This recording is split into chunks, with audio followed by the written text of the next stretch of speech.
భారతదేశంలో ఆడవాళ్లకు భర్త ప్రాపర్టీలో హక్కు లేదు. ఇది వాస్తవం.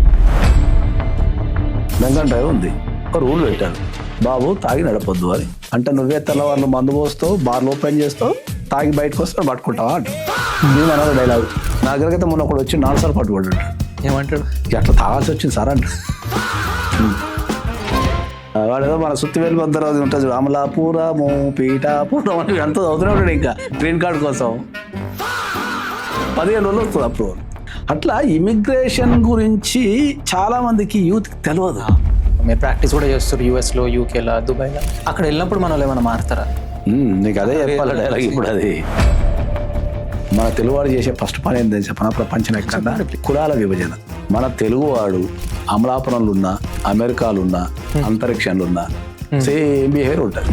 ఇడుపు కాగితం ఈ మూవీ చాలా కాంట్రవర్షియల్ ఉంది. ఈ మూవీలో ఎక్కడో మీ పాత్ర కూడా ఉంది. 2 years క్రితం మా సినిమా నేను ప్రొడ్యూస్ చేయాల్సిన సినిమా. అది యాక్చువల్లీ ప్రొడక్షన్ పనులన్నీ జరిగినాయి కొంతకాలం. జరిగిన తర్వాత ఇక singer Mangli case extreme controversial అయింది. మీ దగ్గరనే సెటిల్మెంట్ అయింది, మీ ఆఫీస్లోనే అని ఆ వీడియో కూడా బయటకు వచ్చింది. అసలు ఆ కేసు ఇష్యూ ఏంటిది? అక్కడ మీరేం చేశారు? క్లయింట్ ప్రైవసీని కంపల్సరీ పాటించాలి. అది నాకు ఫుడ్ వెళ్తుంది. సో దాన్ని దాటి నేను వచ్చి మీడియాలో కూర్చోలేను.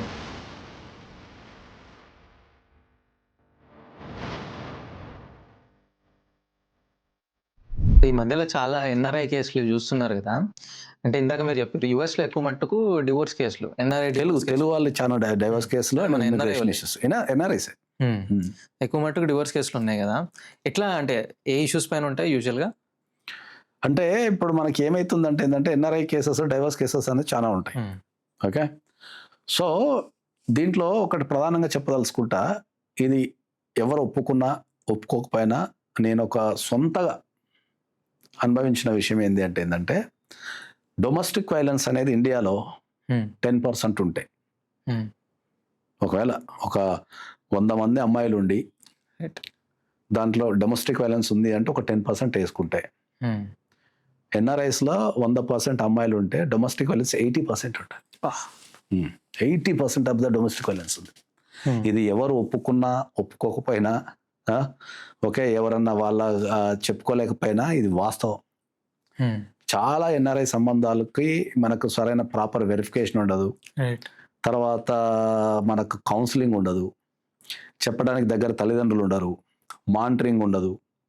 చాలామంది అమ్మాయిలు వీసాల కోసం, లేకపోతే తిండికి లేక కూడా చాలామంది యాక్సెస్ లేక, తిండికి లేక, వర్క్ పర్మిట్స్ లేక, జాబ్ లేక చాలామంది, ఎక్కువ శాతం భర్తల చేత భార్యలు చాలామంది అక్కడ కొద్దిగా నరకం అనుభవిస్తున్నారు.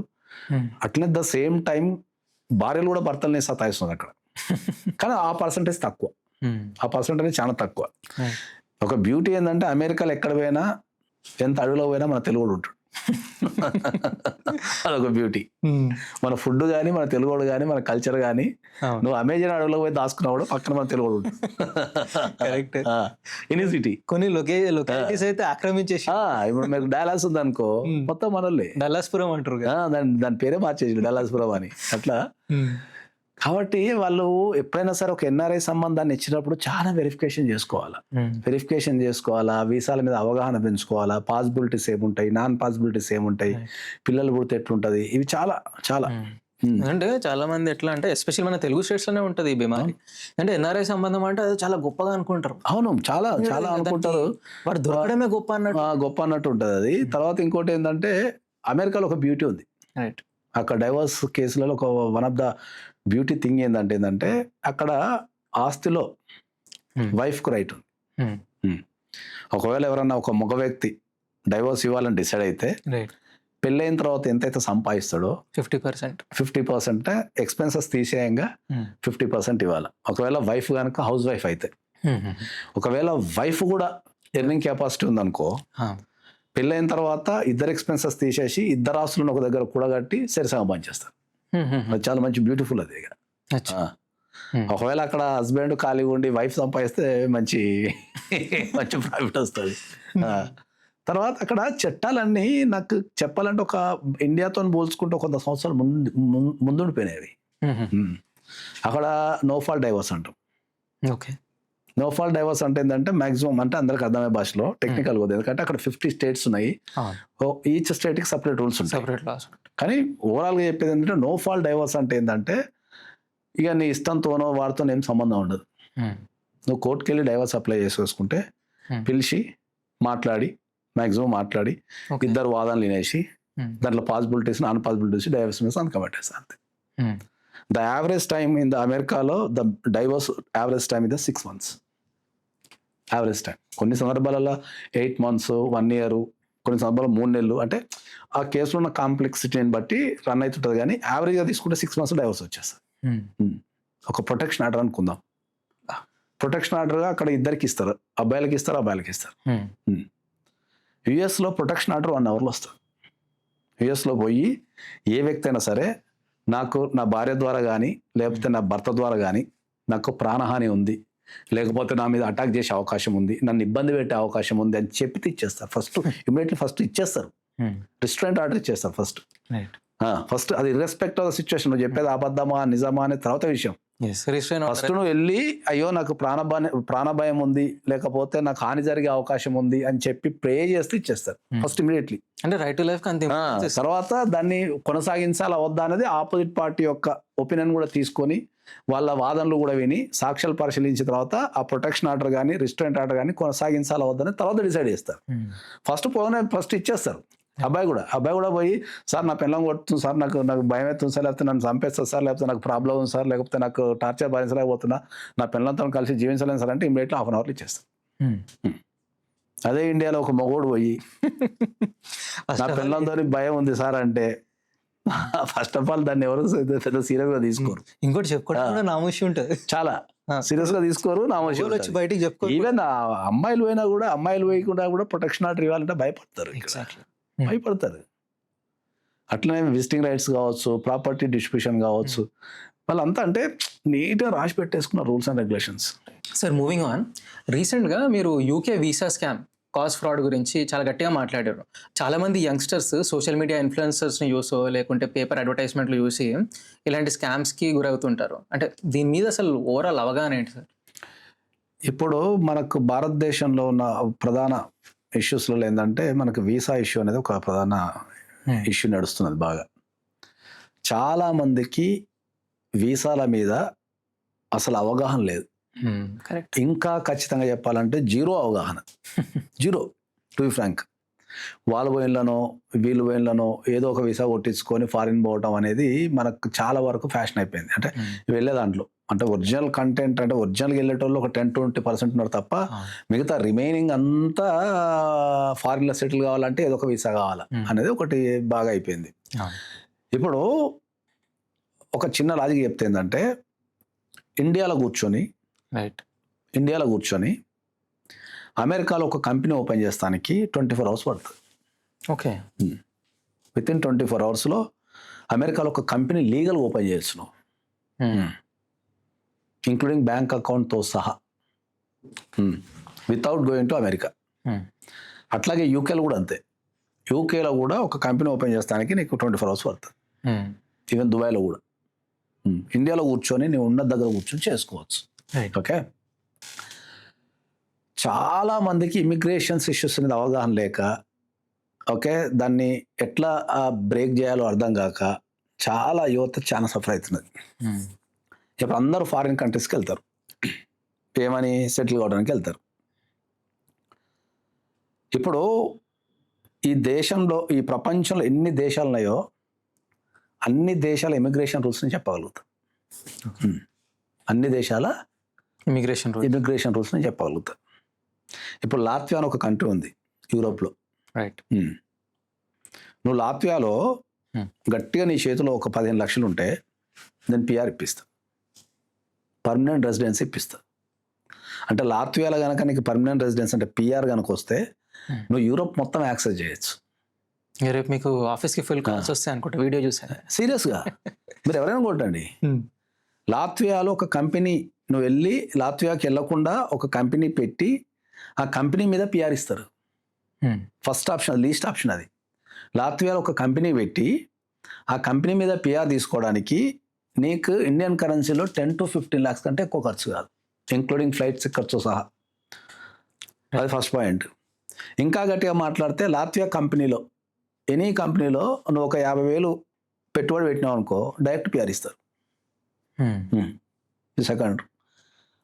ఇప్పుడు నువ్వు ఒక స్టూడెంట్ వీసా మీద 30 లక్షలు 40 లక్షలు కట్టి పోయి చదువుకొని తర్వాత పార్ట్ టైం చేసి అది చేసి ఇది చేసే బదులు డైరెక్ట్ లాత్వియా కంట్రీకి నువ్వు ఒక 15 లక్షలో లేకపోతే ఒక 50 లక్షలో డైరెక్ట్ పెట్టేసుకుంటే డైరెక్ట్ పిఆర్ఏ కదా. మళ్ళీ లాత్వియా కంట్రీలో నువ్వు గట్టిగా ఒక 2-3 సంవత్సరాలు ఉంటే డైరెక్ట్ సిటిజన్షిప్ వస్తుంది.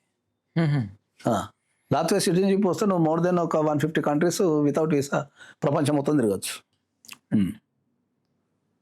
ఇక లాత్వియా జనాభా చెప్తే ఇంకా నువ్వు పరేషాన్ అవుతావు. లాత్వియా జనాభా ఇప్పుడు మనం మాట్లాడటానికి 18.5 లక్షలు. మొత్తం దేశం జనాభా 18.5 లక్షలు. భూగోళం ఎంత ఉంటుంది? తెలంగాణ అంత ఉంటుంది. ఒక్కసారి ఇమాజిన్ తెలంగాణ జనాభా 18 లక్షలు ఉంటే ఎట్లుంటుంది? ఒక్కసారి ఇమాజిన్. గట్టిగా మాట్లాడితే మన హైదరాబాద్లో ఉన్న ఒక కాలనీ ఎంత ఉంటుంది దేశ జనాభా. మరి అంత బ్యూటిఫుల్ కంట్రీ ఉంది. మంచిగా పోయి ఆడ లాత్వియాలో ఎట్లయితే నువ్వు యూరోప్లో ఉన్న 30 దేశాలు ఒక్కసారి నీకు లాత్వియాలో పిఆర్ వస్తే యూరోప్లో ఉన్న 30 దేశాలు నువ్వు తిరగచ్చు, బిజినెస్ చేసుకోవచ్చు, ఏదైనా చేసుకోవచ్చు. నువ్వు స్విట్జర్లాండ్ పోవచ్చు, జర్మనీ పోవచ్చు, స్పెయిన్ పోవచ్చు, పోర్చుగీస్ పోవచ్చు, నీకు ఏడ నస్తారు బిజినెస్ చేసుకోవచ్చు. Now will go to some other topic sir. Civic sense అంటే మీరు చాలా దేశాలు తిరిగారు కదా, అంటే మీ ఎక్స్పీరియన్స్ ప్రకారము ఇండియాకి అక్కడ అంటే సివిక్ సెన్స్లో వాట్ ఇస్ ద డిఫరెన్స్? అంటే ఇప్పుడు మనకు వచ్చిన ప్రాబ్లం ఏంటంటే ఇప్పుడు నువ్వు foreign countries, well developed countries కనుక తీసుకుంటే రైట్, ఓకే, ఆడ వ్యక్తిగత ప్రాధాన్యత కంటే వ్యవస్థ మీద ఎక్కువ ప్రాధాన్యత ఇస్తారు. వ్యవస్థకు ప్రాధాన్యత ఇస్తారు. ఓకే, అంటే సింగిల్ పర్సన్ చూసుకోరు. రైట్, అక్కడ సింగిల్ పర్సన్ అనేవాడు సమాజంలో ఒక భాగమే. రైట్, సో సమాజాన్ని కాపాడుకుంటే సింగిల్ పర్సన్ అనేటోడు ప్రొటెక్షన్ అవుతాడు అనే అవగాహన వాళ్ళకి చాలా ఉంది. ఓకే, ఇప్పుడు అంటే రెస్పెక్ట్ కూడా ఉంటుంది ఇన్స్టిట్యూషన్స్ పైన, చాలా చాలా రెస్పెక్ట్ ఉంటుంది చట్టాల పైన. కానీ ఇప్పుడు ఒక చిన్న ఉదాహరణ చెప్తా, ఇది అమెరికాలో ఉన్న వాళ్ళకి ప్రతి ఒక్కరికి కనెక్ట్ అవుతుంది. రైట్, ఇప్పుడు డ్రైవింగ్ చేస్తుంటాం మనం. ఓకే, ఆడ ఇట్లా బోర్డు ఉంటుంది, రెడ్ సిగ్నల్, రెడ్ పెట్టేసి స్టాప్ అని ఉంటుంది. జస్ట్ ఒక చిన్న పోల్కి ఇట్లా రెడ్లో స్టాప్ అని ఉంటుంది. ఆడ సిగ్నల్స్ ఏముండవు, 4 రోడ్లు 1 రోడ్డు ఏదో ఉంటుంది, ఆడ ఉంటుంది అంతే. ఆ బోర్డు అడవిలో ఉన్నా కూడా, చుట్టుపక్కల 100 కిలోమీటర్లు ఎవరు లేకున్నా కూడా, వాడు కారు నడుపుకుంటా పోతుంటే ఆ బోర్డు కనిపించిందంటే ఖచ్చితంగా కారు ఆపాల్సిందే, ఒక 1 మినిట్ వెయిట్ చేయాల్సిందే, తర్వాత స్టార్ట్ చేసుకొని పోవాల్సిందే. రూల్స్ ఇక్కడ ఎవరు లేరు కదా ఇక నేను వేసుకొని పోతా అనే టైపులు ఉండరు. అదే ఇండియాలో రాత్రి 10-11 దాటితే రెడ్ లైట్ పడ్డా కూడా వాడు మొత్తం చయ్యన కొట్టుకొని వెళ్ళిపోతుంటాడు. ఇప్పుడు ఎవరికి చెప్తాం మనం? సో నేను ఇన్ని దేశాలు తిరిగినా కదా, భారతదేశం గనక ఓకే సివిక్ సెన్స్ పాటిస్తే ప్రపంచంలో ఏ దేశం కూడా మనతోని పోటీ రాదు ఇంకా. రైట్, అదేదో ఉపేంద్ర సినిమాలో కనుక అందరు వీసాలు పట్టుకొని మన దేశానికి వస్తారు చూడు, అట్లా జరుగుతుంది. ఎప్పుడు సివిక్ సెన్స్ పాటిస్తే. దానికి ఫస్ట్ సిటిజన్సే, పాలిటిక్స్ కాదు మారాల్సింది, సిటిజన్స్ మారాలా, మనుషుల యాటిట్యూడ్ మారాలి. అన్ని సిటిజన్స్ మారితేనే రైట్ నీకు అన్ని చేంజ్ అయిపోతాయి డిఫాల్ట్. ఎందుకంటే ఏంటంటే ఇప్పుడు ఫారిన్ కంట్రీస్లో నువ్వు ఎక్కడ నిలబడ్డా కూడా ఓకే నువ్వు ఫోటో తీసుకో, ఫుల్ బ్యూటిఫుల్ వస్తుంది. ఫుల్ బ్యూటిఫుల్ వస్తుంది. ఎందుకు? వాళ్ళంతా నీట్గా పరిసరాలని, ఇప్పుడు మనకు తేడా చెప్తుంది చూడు, వాడు బాడీని చక్కగా పెట్టుకోడు, బాడీని చక్కగా పెట్టుకోడు, వారానికి ఒకసారి స్నానం చేస్తాడు, ఓకే, అది పోతే చూసుకుంటాడు, నీట్నెస్ మెయింటైన్ చేయడు. కానీ మన దేశం మాత్రం రోడ్డు మీద కూర్చొని కూడా మనం ఏడ కూర్చొని అయినా తినగలిగేంత నీట్నెస్ మెయింటైన్ చేస్తారు. ఇండియాలో ఉల్టా, వీడు కడిగిందే 10 సార్లు అడుగుతాడు, రోజు నాసాలు స్నానం చేస్తాడు, కానీ చెత్త తీసుకొచ్చి రోడ్డు పడేస్తాడు. దేశం మీద ఎవ్వరికి కూడా ప్రేమ లేదు, దేశం మీద ఎవరికి ప్రేమ లేదు. డెఫినెట్లీ. ఎందుకు అంటే ఏంటంటే నీ దేశం మీద ఇప్పుడు నీ ఇంటి మీద నీకు ప్రేమ ఉందనుకో, నీ ఇంట్లో నువ్వు చెత్త వేసుకుంటావా? వేసుకుంటావా? మరి నీకు దేశం మీద ప్రేమ ఉంటే నీ దేశంలో చెత్త వేసుకుంటావా? నీ దేశమే కదా అది, నువ్వు నివసించే ప్రాంతమే కదా. ఒక కాలనీకి ఇంటి నుంచి బయట ఎక్కడ కాలనీలో బయట పెడితే శతకుప్పలు తెలవాలుగా అనిపిస్తుంటాయి. ఎంతగానో అని చెప్తాం మనం. ఎవరికి రావాలి సెన్స్? గవర్నమెంట్ కూడా ఎంతనే రెగ్యులేట్ ఏది అందుకే చెప్తున్నా, గవర్నమెంట్ అందుకే ఇంక్లూడ్ చేస్తానులే నేను. అందుకే గవర్నమెంట్ని ఏ మాత్రం ఇంక్లూడ్ చేస్తానులే. ఒక సామెత ఏదో ఉంటుంది, అది ఉల్టానో ఏదో చెప్తా నేను. యథా ప్రజ తదా రాజానో, తదా రాజా యథా ప్రజనో ఉంటుంది. అంటే ప్రజలు ఎట్లుంటే రాజు అట్లుంటాడో, రాజు ఎట్లుంటే ప్రజలు ఎట్లుంటా ఉంటుంది చూడు. అది ఇటు కొట్టినా అటు కొట్టినా అంతే ఉన్నది. కరెక్ట్. నువ్వు సివిక్ సెన్స్ నేర్పించగలిగితే పిల్లలకి, నువ్వు దేశం మీద ప్రేమ నేర్పించగలిగితే, నీట్నెస్ ఏం అవసరం లేదు, సివిక్ సెన్స్ నేర్పించగలిగితే ఇండియా ఒక 10 yearsలో మొత్తం ఈ ప్రపంచంలో అన్ని దేశాల కంటే సూపర్ పవర్ అయిపోతుంది. కరెక్ట్, 100%. ఎందుకంటే ఇప్పుడు life in foreign countries comparison చేసినాం అనుకో, ఇండియాలో ఉన్న ఫెసిలిటీస్ ఫారిన్ కంట్రీస్లో లేవు. టు బి ఫ్రాంక్, లైక్ ఇప్పుడు ఏదైనా ఇప్పుడు మెడికల్ ఫెసిలిటీ ఉంది. ఓకే, ఇండియాలో నువ్వు 24 hours నువ్వు ఏ స్పెషలిస్ట్ అయినా కలవచ్చు. నీకు ఆపరేషన్ చేయాలంటే అప్పటికప్పుడు కోసి కారం పెట్టి పంపించేస్తారు మన పైసలు ఉంటాయి. వెయిటింగ్ ఉండదు ఇండియాలో.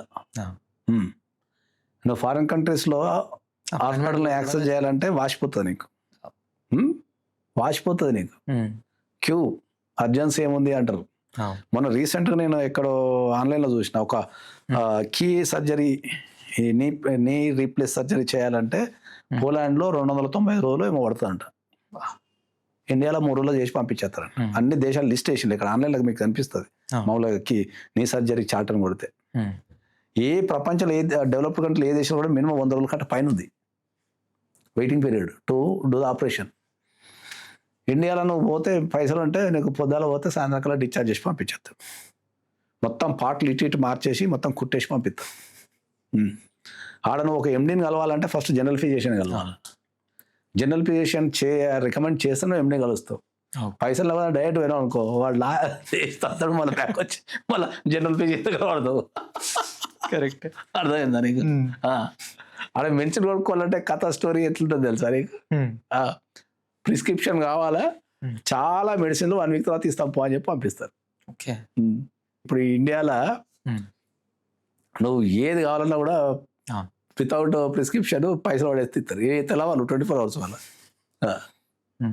అట్లా టెక్నాలజీ పరంగా కావచ్చు, ఫెసిలిటీస్ పరంగా కావచ్చు, అన్నిటి పరంగా కావచ్చు, యాక్సెసిబిలిటీ మన దగ్గర బెటర్. మన దగ్గర ఉన్నంత కంఫర్ట్ ప్రపంచంలో ఎక్కడ లేదు.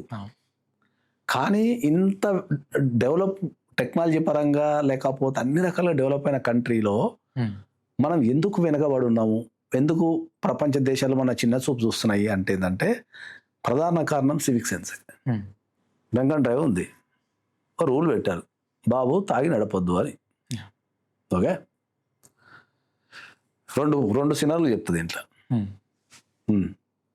ఇప్పుడు మనోళ్ళు తాగి నడపొద్దు అంటే అక్కడ ఏం చేస్తాడంటే, అబ్బో గవర్నమెంట్ ఏదో రూల్ పెట్టింది తాగి నడపొద్దు అంట అని చెప్పేసి వాడు తాగడు, నడపడు, తాగి నడపడు అడిగా. ఇక్కడ ఆయనకి అంత బుర్ర ఉండదు, అబ్బో గవర్నమెంట్ ఏదో చేసిందంటే ఉంటుంది అంటది. ఇక్కడ మనోళ్ళు తాగి నడపొద్దు అన్నావు అనుకో, ఫస్ట్ వచ్చే క్వశ్చన్ ఏం తెలుసా అంటే, నువ్వే తెల్లవారులు మందు పోస్తావు, బార్లు ఓపెన్ చేస్తావు, తాగి బయటకు వస్తావు, పట్టుకుంటావా అంటారు. ఇది మనోళ్ళ డైలాగు. అది వీడు బార్లో కూర్చొని తాగటానికి అయ్యే ఖర్చులో ఒక 10% పెట్టుకుంటే వీడు క్యాబ్లో దర్జాగా ఇంటికి పోతాడు, కానీ వీనికి ఆ బార్లో కూర్చొని తాగితే అందులో ఆ బిల్లులో వీడిచ్చే టిప్పు తోని వీడి ఇంటికి పోవచ్చు. ఇంకా ఖతర్నాక్ జోక్ చెప్తా. మనకు హైదరాబాద్లో చాలా పబ్స్ కావచ్చు, హై అండ్ రెస్టారెంట్స్ కావచ్చు, సర్వీస్ ఛార్జ్ చేస్తారు. బిల్లు మీద 10% వేస్తారు. జనరల్గా సర్వీస్ ఛార్జ్ మనల్ని అడిగి వేసుకోవాలి. ఈ తాగిన మత్తులో లేకపోతే వీళ్ళు బిల్డప్ ఇచ్చే క్రమంలో అడిగితే ఇజ్జత్ పోద్దని చెప్పి ఎక్కువ మటుకి build-up ఇజ్జత్ పోద్దని చెప్పి వాడు డైరెక్ట్ వాడు ఎంత సర్వీస్ ఛార్జ్ చేసినా నోరు మూసుకొని కడుతుంటారు. దాన్ని మాత్రం నోరు చేసి అడగడు. కానీ తాగినప్పుడు పట్టుకుంటే మాత్రం ఎక్కడి నుంచి చట్టాలను గుర్తొస్తాయి వనాలకు.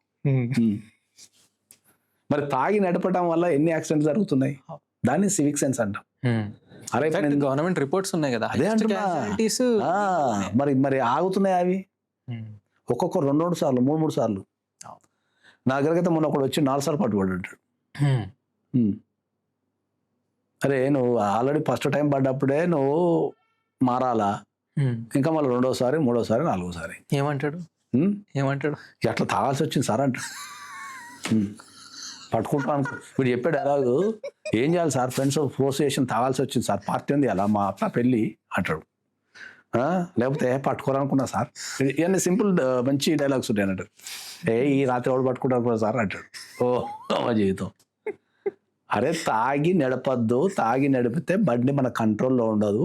అప్పుడప్పుడు మనం జారిపోయి కింద పడి ఏమైనా దెబ్బ తగిలి చచ్చినా మనమే చచ్చిపోతాము. లేకపోతే మనం తాగిన మొత్తంలో బ్రెయిన్ ఫంక్షనింగ్ అనేది స్లో అయిపోయి ఆ డిస్టెన్స్ కనిపించదు, గుద్దుకొని చచ్చిపోతాం. లేకపోతే ఏమైనా గుద్దు చంపేస్తాం అనే కామన్ సెన్స్ లేకపోతే ఏం చెప్తాను నేను ఇంకా.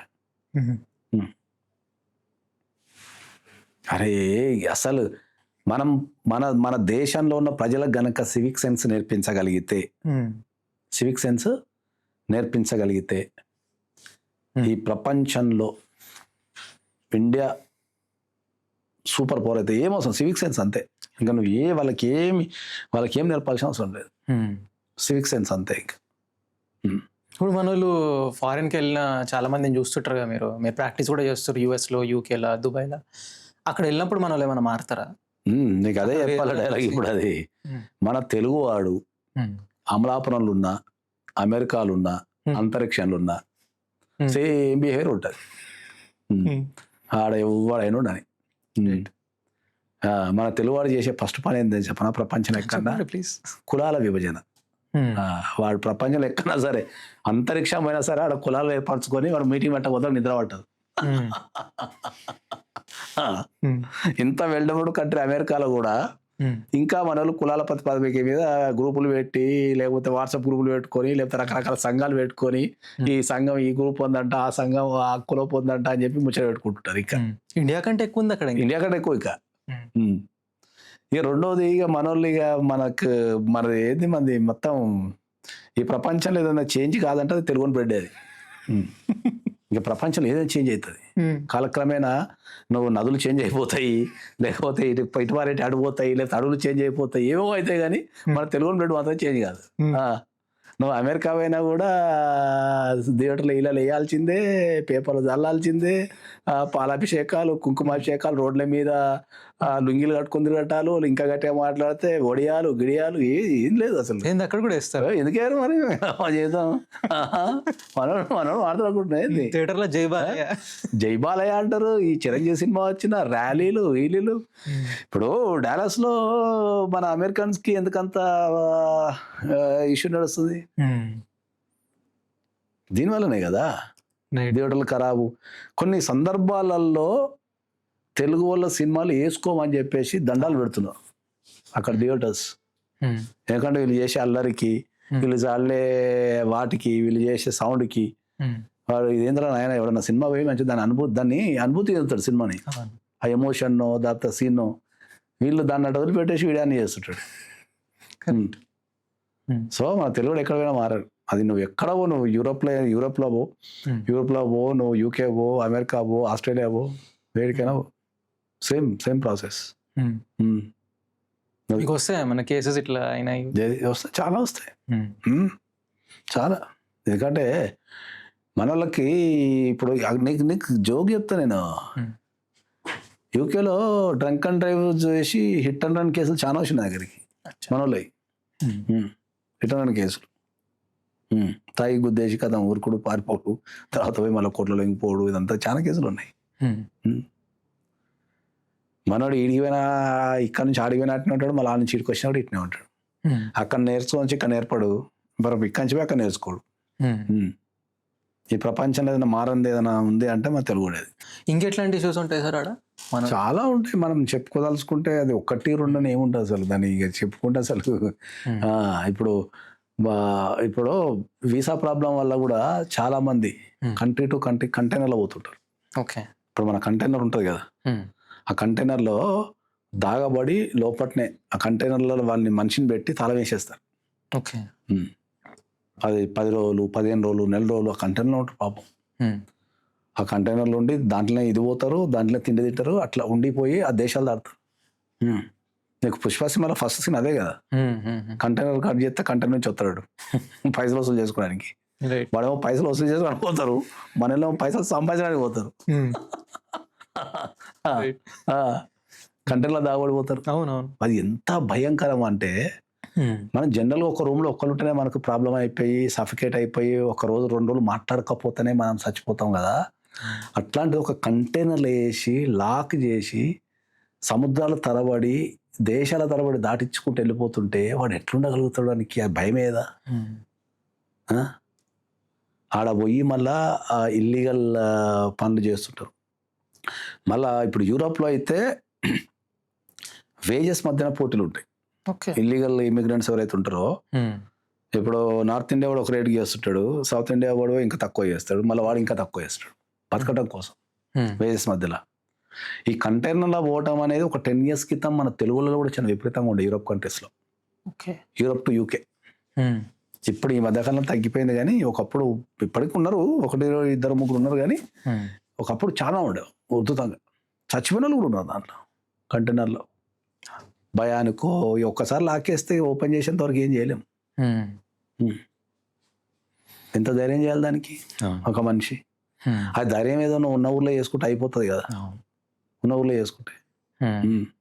దుబాయ్లో కూడా ఒకప్పుడు అంతే ఉంటుంది. ఇప్పుడు కొద్దిగా దుబాయ్లో కొద్దిగా రూల్స్ స్ట్రిక్ట్గా పెట్టి జనాలు ఎక్కువైపోయి కొద్దిగా చెకింగ్స్ ఎక్కువైపోయినాయి, కానీ దుబాయ్లో కూడా ఒకప్పుడు చాలా ఘోరమైన పరిస్థితులు ఇప్పటికీ ఉన్నాయి. దుబాయ్లో తక్కువ ఉన్నాయి అంతే, అంటే చెప్పుకోదగ్గంత లేవు.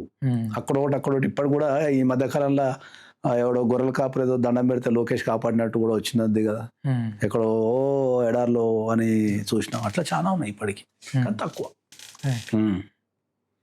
నిజానికి చెప్పాలంటే అందరూ ఏమంటారు అంటే, నేను వాస్తవం ఒకటి చెప్తా, గుర్తుపెట్టుకో, ఇది ఖచ్చితంగా ప్రజలకు చేరాల్సిన అంశమే. జనరల్గా అమెరికాని ఏమంటారు అందరూ అంటే ఏంటంటే, అమెరికాలో ఆపర్చునిటీస్ ఎక్కువ ఉన్నాయని చెప్తారు. ఓకే, ల్యాండ్ ఆఫ్ ఆపర్చునిటీస్ అని అంటారు కదా, కానీ తప్పది. ఇండియాలో ఉన్నాయి. కరెక్ట్. మరి ఏంది మరి ఇండియాలో ఉంటే ఎందుకు సరే ఇట్లా తయారైందని అడుగు. స్కిల్ లేదు. That's correct. ఇండియాలో స్కిల్ లేదు. ఓకే, ఇండియాలో అమెరికా కంటే డబల్ ఆపర్చునిటీస్ ఉన్నాయి ఇక్కడ, కానీ అది చేయటానికి కావాల్సిన స్కిల్ లేదు. ఎవరికైతే స్కిల్ ఉందో వాడు ఎక్కువ జీతం కోసం అమెరికా అవసరం, అంతే. ఎవరి చేతులతో స్కిల్డ్ ఉందో వాడు మైగ్రేషన్ అవుతున్నాడు. ఇక స్కిల్ లేనివాడు ఇక్కడ పడి బొల్లుకొని దేశాన్ని తిట్టుకుంటా వాడిని తిట్టుకుంటా, వీడు తిట్టే టైంలో అందరిని తిట్టే టైంలో వాడు పని చేసుకుంటే మన స్కిల్ పెరిగితే పని లైఫ్ మారిపోతుంది. పని చేసుకుంటే పని నేర్చుకుంటే లైఫ్ మారిపోతుంది. ఈ స్కిల్డ్ పైన ఎంత చెప్పినా కూడా చాలా తక్కువ. స్కిల్డ్ నేర్పాల్సిన స్కూల్స్ కానీ కాలేజెస్ కానీ యూనివర్సిటీస్ కానీ నేర్పవు. ఇప్పుడు మనం కన్వర్జేషన్ కొంచెం మూవీస్కి వెళ్దాం. అంటే మీరు లీగల్ ప్రొఫెషన్లో ఉండి మూవీస్లో కూడా ఎంటర్ అయ్యారు. అంటే ఈ మధ్యకాలంలో విన్నది ఏంటంటే, యూజువల్గా సినిమా ఇండస్ట్రీ వాళ్ళు ఏ రకమైన సమస్య గురించి మీకు దగ్గరకు వచ్చినా ఏదో ఒక రకంగా వాళ్ళని హెల్ప్ చేసి పంపిస్తుంటారంటే, అసలు ఈ సినిమాలపైన మీకు ఏంటి అంత ప్యాషన్ ఎందుకు? అంటే సినిమాల పరంగా ఏంటంటే, సినిమా అనేది ఒక సామాజిక చైతన్యాన్ని తేగలుగుతుంది నమ్మగలిగే వ్యక్తులను ఒక్కొక్కరిని. ఎందుకంటే మన చేతుల్లో ఒక ఐడియా కావచ్చు, లేకపోతే ఒక కథ కావచ్చు, ఒక ఏదైనా పర్లేదు, కొన్ని వేల మెదళ్ళని ఒక కూర్చున్న దగ్గర నుంచే మనం కదిలించగలిగే శక్తి సినిమాకు ఉంది అనేది నమ్ముతాను నేను బాగా ప్రధానంగా. ఎందుకంటే స్టోరీ ఓరియంటెడ్ కానీ లేకపోతే మంచి కథలు ఏవైనా కూడా నేను బుక్ రీడింగ్ ఎక్కువ చేస్తా, కొద్దిగా ఫ్యామిలీ సినిమాలు డ్రామా సినిమాలు ఎక్కువ చూస్తా, కాబట్టి నాకు అది చిన్నప్పటి నుంచి ఏంటంటే ఆ మీడియం ద్వారా ఈ ఈ ప్రపంచానికి ఏదో ఒక మంచి విషయం చెప్పాలనే కోరిక ఎప్పటి నుంచో ఉంది కాబట్టి నాకు సినిమాల మీద ఇంట్రెస్ట్ ఉంది. రెండోది ఇక ఇండస్ట్రీలో ఎవరు వచ్చినా సహాయం చేస్తా అంటే ఏంటంటే ఇక పాపం వాళ్ళు ఇండస్ట్రీ అనేది స్ట్రగుల్డ్ ఉంటుంది బాగా. 2-3 సంవత్సరాలకు ఒక అవకాశం, ఇప్పుడు కంటిన్యూస్ ఉండదు వాళ్ళకు లైఫ్. అక్కడ చాలా తక్కువ మందికే మంచి బెటర్ లైఫ్ ఉంటుంది, కానీ చాలా మంది దాంట్లో స్ట్రగుల్ అవుతుంటారు, ఇయర్స్ టుగెదర్ స్ట్రగుల్ అవుతుంటారు. ఓకే, హిట్లు వస్తాయి, ఫ్లాప్లు వస్తాయి, అయినా వాళ్ళు అక్కడే ఉండాలి. కాబట్టి సినిమా ఇండస్ట్రీనే కాదు, జనరల్గా నా దగ్గరికి ఎవరు వచ్చినా, ఒక మంచి కాస్తో ఎవరు వచ్చినా కూడా డెఫినెట్లీ నేను సినిమా ఇండస్ట్రీ కాకుండా ఎవరికైనా, మా లా ప్రొఫెషన్లో కూడా నేను చాలా మందికి హెల్ప్ చేస్తా, సినిమా ఇండస్ట్రీలో కూడా చాలా మందికి హెల్ప్ చేస్తాను నేను, అట్లేం ఉండదు. మొత్తం మీద మూవీ ఇండస్ట్రీలకి ప్యాషన్తో ఎంటర్ అయ్యారు. ఎంటర్ అయ్యాక స్టార్టింగ్లో ప్రొడ్యూసర్, ఇప్పుడు కూడా ప్రొడ్యూస్ చేస్తున్నారు మూవీస్. ఈ మధ్యలో డైరెక్షన్ కూడా స్టార్ట్ చేశారంట, నిజమేనా? మొత్తం ఇన్ఫర్మేషన్ అంతా తీసుకుని కూర్చున్నట్టున్నావు. అంటే చాలా థింగ్ చేస్తారు కదా సార్ మీరు, ఒకటా రెండా? డైరెక్షన్ అంటే చేస్తున్నా నేను, ఒక 2 సినిమాలు అయితే డైరెక్షన్ చేస్తున్నా నేను ఇప్పుడు. ఓకే, అది కాబట్టి అది ఒక దగ్గర ఒక 20-30% షూటింగ్ కూడా అయిపోయింది. ఎట్లుంటుంది డైరెక్షన్ చేయడం? దాంట్లో ఉండే అంటే ఒక లీగల్ ప్రొఫెషన్ చూసారు, ప్రొడ్యూసర్గా చూసారు, డైరెక్షన్ అనేది టఫెస్ట్ జాబ్ వాస్తవం చెప్పాలంటే. ఎందుకంటే ఒక 24 క్రాఫ్ట్స్ని ఒంటి చేత్తోని ఆర్గనైజ్ చేయాలంటే చాలా కష్టం. 24 రకాల మైండ్స్ ఉంటారు, క్రియేటివిటీని అంతా వాళ్ళ దగ్గర నుంచి లాక్కొని దాన్ని తెర మీద తేవాలంటే చాలా ఓపిక, చాలా ఉండాలి. అందుకే డైరెక్టర్కి చాలా క్రేజ్ ఉంటుంది బాగా. ఎందుకంటే అంత మందితో పనిచేసి ఒక్కొక్కసారి సెట్లో 100 మంది 200 మంది ఉంటారు, 300 మంది 400 మంది కూడా ఉంటారు. అంత క్రూని మెయింటైన్ చేసి ఆ డైరెక్షన్ చేయడం అనేది చాలా టఫెస్ట్ థింగ్.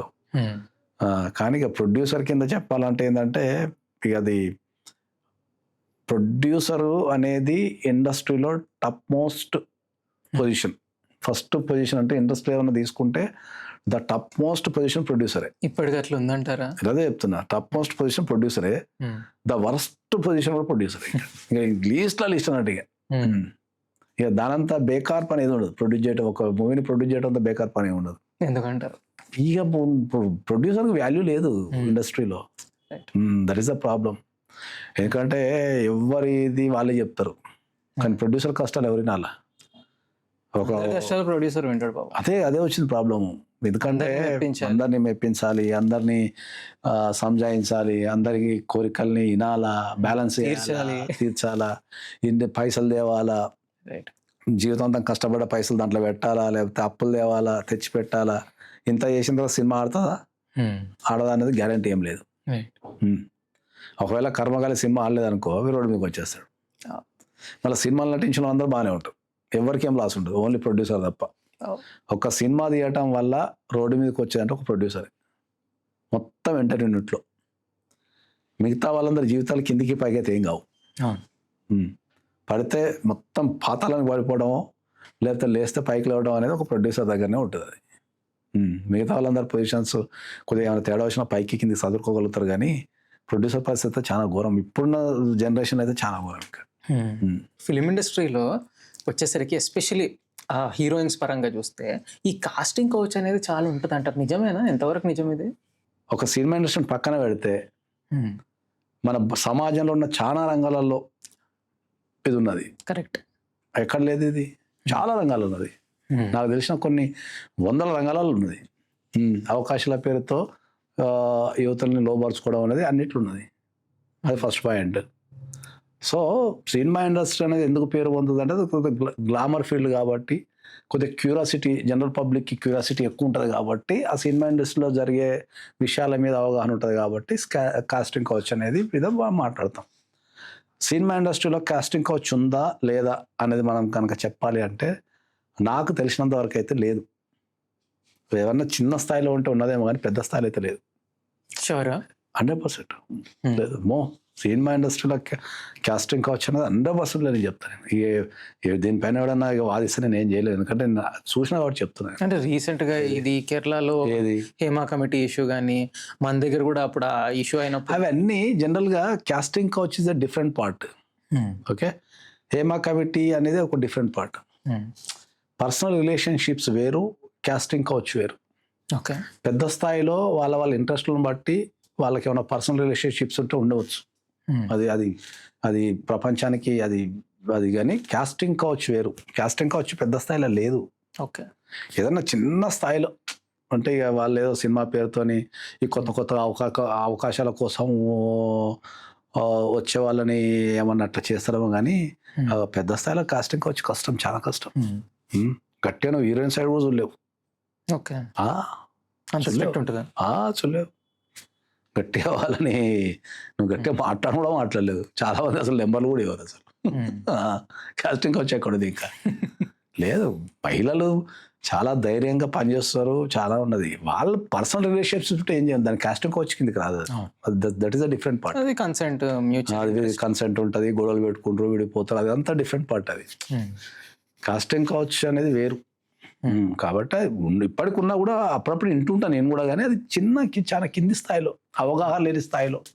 సినిమా ఇండస్ట్రీ మీద అది ఎట్లా వర్కౌట్ అవుతుందో అవగాహన లేని కింది స్థాయిలో ఉన్నది. అది వాళ్ళు ఏదో ఊరు నుంచి వస్తారు, వాళ్ళు ఎక్కడో అమీర్పేటనో ఎక్కడో అట్లా దిగుతారు, వాళ్ళకి ఆ స్థాయిలో అది నిజం తెలుసా, ఇది నిజం తెలుసా, వీళ్ళు అది చేస్తారు తెలుసా అని వాళ్ళకి ఏదో స్టోరీ చెప్పుకుంటే వీళ్ళని లోపరుచుకుంటారు తప్ప కాస్టింగ్ కౌచ్ కష్టం. ఏ లెక్క ప్రకారం కాస్టింగ్ కౌచ్ ఉంటుంది చెప్పు? పెద్ద పెద్ద ఫ్యామిలీస్లో ఉన్న వాళ్ళంతా పనిచేస్తున్నారు. ఏ లెక్క ప్రకారం కాస్టింగ్ కౌచ్ ఉంటే అంతంత మహిళలు అంతంత రాత్రి కనుక పౌరానిక చేస్తారా? కొన్ని వేల కోట్ల పెట్టుబడి పెడతాం ఆడ కాస్టింగ్ కౌచ్ ఎట్లుంటుంది? అంతెందుకు సార్, కొన్ని మూవీస్లోనే చూపించారు కదా సార్. కృష్ణవంశీ డైరెక్టర్ తీసిన ఖడ్గం మూవీలో కాస్టింగ్ కౌచ్ గురించి చూపించారుగా, హీరోయిన్ సంగీత. అట్లా ఉండొచ్చేమో, ఇప్పుడు లేదు. అప్పుడు ఖడ్గం మూవీ రిలీజ్ అయిన టైంకి ఇప్పుడు టైంకి లేదు. ఇప్పుడు మంచి యంగ్ అమ్మాయిలు చాలా ధైర్యంగా మంచిగా షూటింగ్ వస్తున్నారు, పాల్గొంటున్నారు. ఎవరి కాళ్ళకి సపరేట్ క్యారవాన్లు ఉంటున్నాయి, వాళ్ళకి అసిస్టెంట్లు, తెల్లవాళ్ళు, వాళ్ళకి ఏం లేదు. పర్సనల్ అదే చెప్తున్నా నేను. అంటే ఇప్పుడు పేరెంట్స్ ఉన్నారు, వాళ్ళ డాటర్ నేను మూవీ ఇండస్ట్రీకి వెళ్తా అంటారు. సో ధైర్యంగా ఓకే ఇండస్ట్రీలో కెరియర్ ఎంచుకోవచ్చు అంటారు. ఎంచుకోసనే చెప్తున్నా నేను. ఏం అట్లేం లేదు. కాస్టింగ్ కౌచ్ అనేది ఖచ్చితంగా చెప్పాలి అంటే ఆ వ్యక్తి యొక్క, ఆ లేడీ యొక్క క్యారెక్టరే కాస్టింగ్ కౌచ్, అంతే. నేను ఎవరికి లొంగను, నాకు నటనే ప్రధానము, నేను నటనతో నేను నిరూపించుకుంటా అంటే కాస్టింగ్ కౌచ్ లేదు. ఓహో నేను లొంగితేనే అవకాశాలు వస్తాయి అనుకుంటే కాస్టింగ్ కౌచ్, అంతే. ఇంకా నీకు అందరికి అర్థమయ్యే భాషలు చెప్తాయి దీన్ని. ఇక నువ్వు ఏ స్థాయి అనేది పక్కన పెడితే కాస్టింగ్ కౌచ్ అనేది ఇండస్ట్రీలో అవకాశాలు అయితే విపరీతంగా ఉన్నాయి. నాకు తెలిసినంత వరకు అయితే కాస్టింగ్ కౌచ్ లేదు. పర్సనల్ రిలేషన్షిప్స్ ఏమైనా ఉంటే ఉండొచ్చు, కానీ నువ్వు ఇట్లా వస్తేనే చేస్తానే పరిస్థితి అయితే లేదు. First point. ఎవరన్నా లొంగిపోతే ఇక అది వాళ్ళ పర్సనల్ చాయిస్ తప్ప పబ్లిక్ అయితే కష్టం. అది లేదబ్బా. నేను ఇప్పుడు నేను మాసోర్ మెనోస్ అంటే ఎక్కువ తక్కువ ఒక 10 years ఉంది ఇండస్ట్రీలో. ఎప్పుడు చూడలే నేను, టు బి ఫ్రాంక్ చెప్తాను, ప్రామిస్. ఇట్లా మాట్లాడే అవకాశం కూడా దొరకదు. నువ్వు అంటావు ఇప్పుడు ప్రొడ్యూసర్ అయినంత మాత్రం హీరోలతో మాట్లాడే అవకాశం కూడా దొరకదు. ఓకే, వాస్తవం అది. చాలా మంది ఏమనుకుంటారు అంటే ప్రొడ్యూసర్ కదా లేదా డైరెక్టర్ కదా అనుకుంటారు, కానీ ఆడ మాట్లాడే ఛాన్స్ కూడా దొరకదు వాళ్ళతోని. ఓకే, వాళ్ళు ప్రొఫెషనల్గా వస్తారు, పని చేసుకుంటారు, వెళ్ళిపోతారు, అంతే. తెర మీద చూసేది వేరు, తెర వెనక కనిపించేది వేరు ఉంటుంది. ఒకప్పుడు నువ్వు అన్నట్టు 10 years క్రితం ఏమన్నా ఉంటే అప్పుడు ఈ టెక్నాలజీ లేదు, ఫోన్స్ లేవు, కొద్దిగా మీడియా లేదు, రికార్డింగ్ లేవు, కాబట్టి ఉండొచ్చు. ఇప్పుడు ప్రతిదీ రికార్డింగ్ అయినా, ఎడ కూర్చున్నా బటన్ కొడుతున్నారు, అయ్యి దిగిపోతున్నారు, కాబట్టి లేదు, కష్టం. కరెక్ట్. అంటే మీరు చెప్పిన దాని ప్రకారం అంటే చాలా మట్టుకు బయట ఉన్న అప్రిహెన్షన్స్, మిస్కన్సెప్షన్స్ క్లియర్ చేశారు. 90% అంటే మీరు ఏ రకమైన ఫిలిం బ్యాక్గ్రౌండ్ లేకుండా మూవీని ప్రొడ్యూస్ చేశారు. రాజు వెడ్స్ రాంబాయ్ ఫస్ట్ మూవీయే మంచి ఇంపాక్ట్ క్రియేట్ చేసింది, గద్దర్ అవార్డ్స్ కూడా గెలిచింది. అంటే ఈ స్టోరీ కూడా రస్టిక్ విలేజ్ స్టోరీ, అంటే కేరళ మలయాళం మూవీస్ ఉన్నట్టు ఉంటుంది. అది స్టోరీ రియల్ స్టోరీయా? దీని బ్యాక్గ్రౌండ్ ఏంటి? ఎస్పెషల్లీ క్లైమాక్స్ కూడా, ఈ మూవీ క్లైమాక్స్ బన్నీవాసు గారు కానీ అడ్విశేష్ గారు వీళ్ళు చాలా మెచ్చుకున్నారు కూడా, క్రిటికలీ కూడా చాలా మంచి పేరు వచ్చింది. అంటే దేంటి బ్యాక్గ్రౌండ్ ఏంటి మూవీ వెనకాల? ఇలాంటి మూవీ జనరల్గా నేను చెప్పదలుచున్నది ఏంటంటే రాజు వెడ్స్ రాంబాయ్ సినిమాకి నేను ఓన్లీ ప్రజెంటర్. అవునా? అందరు కలిసి నన్ను ప్రొడ్యూసర్ని చేసేసిండ్రు. సినిమా ఇండస్ట్రీ ఫ్రెండ్స్ మొత్తం వ్యవస్థ అంతా కలిపి నన్ను ప్రొడ్యూసర్ని చేసిండ్రు. దానికి ఓన్లీ ప్రజెంటర్, అంతే. కాకపోతే ఏంటంటే దాంట్లో పాల్గొన్న మాట అయితే వాస్తవం. అంటే సిట్టింగ్స్ కావచ్చు, వాటికి కావచ్చు, సలహాలు సూచనల వరకు అంటే పాల్గొన్న మాట వాస్తవం. కానీ అది రియల్ స్టోరీ, అది చాలా రియల్ స్టోరీ అది. కాకపోతే అది 90s జరిగిన స్టోరీ కాబట్టి ఆ రోజుల్లో అది చాలా ఫేమస్ కూడా. అంటే మనం ఇప్పుడు మర్చిపోయినాం కానీ అప్పట్లో కన్న బిడ్డకి నువ్వు ఎయిడ్స్కి సంబంధించిన ఇంజెక్షన్ వేయటం అనేది చాలా వింతైన విషయం అది. కాబట్టి కొన్ని సెంటిమెంట్లు అనేటివి ఏమవుతుంది ఏంటంటే మనకు అది వర్కౌట్ అవుతాయి. ఎందుకంటే కడుపులో పుట్టిన వాళ్ళని చంపుకోవడం అనేది ద రేరెస్ట్ థింగ్. అది ఎక్కడో కొన్ని వేల కోట్లలో ఒకటి జరుగుతుంటుంది. కాబట్టి అది జనాలు కనెక్ట్ అయ్యింది అనే విషయం అయితే నాకు బలంగా నమ్మినాము. కాబట్టి అది వర్కౌట్ అయింది బాగానే. మంచి గద్దర్ అవార్డ్స్ 4 వచ్చినాయి కూడా. మంచి 4 గద్దర్ అవార్డ్స్ రావటం అనేది ఫస్ట్ సినిమాకే ప్రజెంటర్గా ఉండటము, దాంట్లో ఆ సినిమాకి సంబంధించిన పనులలో పాల్గొనటము, దానికే ఒక 4 గద్దర్ అవార్డులు రావటము, అంటే తెర మీద ఫస్ట్ పేరు పడి సక్సెస్ కావడం అనేది చాలా మందికి అది ఏ పొజిషన్ కావచ్చు అర్థం జరుగుతుంటుంది. కాబట్టి అది గొప్ప గౌరవంగా భావిస్తాను ఎప్పటికీ. రీసెంట్గా ఇడుపు కాగితం ఈ మూవీ చాలా కాంట్రవర్షియల్ ఉంది. ఒక పక్కలేమో ఆంధ్రప్రదేశ్ డిప్యూటీ సీఎం పవన్ కళ్యాణ్ గారు కొన్ని కామెంట్స్ చేశారు, దాని మీద కొంతమంది రియాక్ట్ కావడం. అండ్ ఈ మూవీలో ఎక్కడో మీ పాత్ర కూడా ఉంది ఈ మూవీలో మేకింగ్లో అని అంటున్నారు, ఇది నిజమేనా? చలో ఇప్పుడు బన్నివాస్ గారు అని వంశీ స్టార్ట్ చేసిన దాంట్లో నా పాత్ర లేదు, కానీ ఒక యావరేజ్గా ఒక 2 years క్రితం మా సినిమా నేను ప్రొడ్యూస్ చేయాల్సిన సినిమా అది. యాక్చువల్లీ నా ప్రొడక్షన్లో దానికి ప్రొడక్షన్ పనులన్నీ జరిగినాయి కొంతకాలం. జరిగిన తర్వాత ఇక డ్యూ టు నా బిజీ షెడ్యూల్స్ వాటి వల్ల, అంటే సినిమా స్టార్ట్ కూడా అయ్యే ఇంకా మొత్తం దాని ప్రొడక్షన్ అంతా స్టార్ట్ అయిపోయింది. ఇడుపు కాగితం పేరు మీదనే ప్రొడక్షన్ అంతా స్టార్ట్ అయిపోయింది, మొత్తం గీస్టిస్టులు అంతా అయిపోయింది. ఇంకొక 1 weekలో షూటింగ్ వెళ్ళాలనగానే ఇక నాకున్న రకరకాల బిజీ షెడ్యూల్స్ వల్ల ఇక నేను దాన్ని చేయలేకపోయినా. కాబట్టి అది నా ప్రొడక్షన్లో స్టార్ట్ కావాల్సిన సినిమా అది. ప్రస్తుతానికి బన్నివాస్ గారు అంటే సుకుమార్ వాళ్ళ వంశీ కాంబినేషన్లో సినిమా వస్తుంది కాబట్టి I'm very happy for that. కాకపోతే ఏంటంటే దీంట్లో 2 అంశాలు మనం గమనించాల్సింది ఏంటంటే ఇడుపు కాగితం అనేది ఒక బ్యూటిఫుల్ టైటిల్ యాక్చువల్ అది. ఎందుకంటే తెలంగాణ పదం అది. నేను చేస్తుంటే బాగుండేది అనుకుంటాను నేను, ఎందుకంటే నేను డైవర్స్ అడ్వకేట్ కాబట్టి ఇడుపు కాగితం అనేది డైవర్స్కి సంబంధించిన ఇష్యూ కాబట్టి అది సూటబుల్ అయ్యేది కాబట్టి కొద్దిగా బాగుండేదేమో. కాకపోతే బన్నివాస్ గారుని సుకుమార్ గారు చేస్తున్నారు కాబట్టి ఓకే. అది one of the blockbuster story అది. థియేటర్లో మళ్ళొక్కసారి బ్లాక్ బాస్టర్ని తీసుకురాగలిగే స్టోరీ అది 100%. కాకపోతే ఈ మొత్తం ఎంటర్ అనే సినారియోలో ఏంటంటే మనం డైరెక్టర్ వంశీని అయితే చాలా మెచ్చుకోవచ్చు. ఎందుకంటే అదే ఇడుపు కాగితం కథతోని 3 సంవత్సరాల నుంచి వేరే ఏ ప్రాజెక్టు చేయకుండా నేను తీస్తా, ఆ సినిమానే తీస్తా, అదే పేరుతో తీస్తా అని కూర్చున్నారు చూడు. అది దానికి అసలు అక్కడే సినిమా గెలిచేసింది. ఇంకా ఒక 3 సంవత్సరాలు ఒక ప్రాజెక్ట్ మీద కంటిన్యూస్గా అదే కథ తీస్తా, అదే పేరుతో తీస్తా అని కూర్చోవడం అనేది అయితే అసలు నాకు తెలిసేది చాలా కష్టం.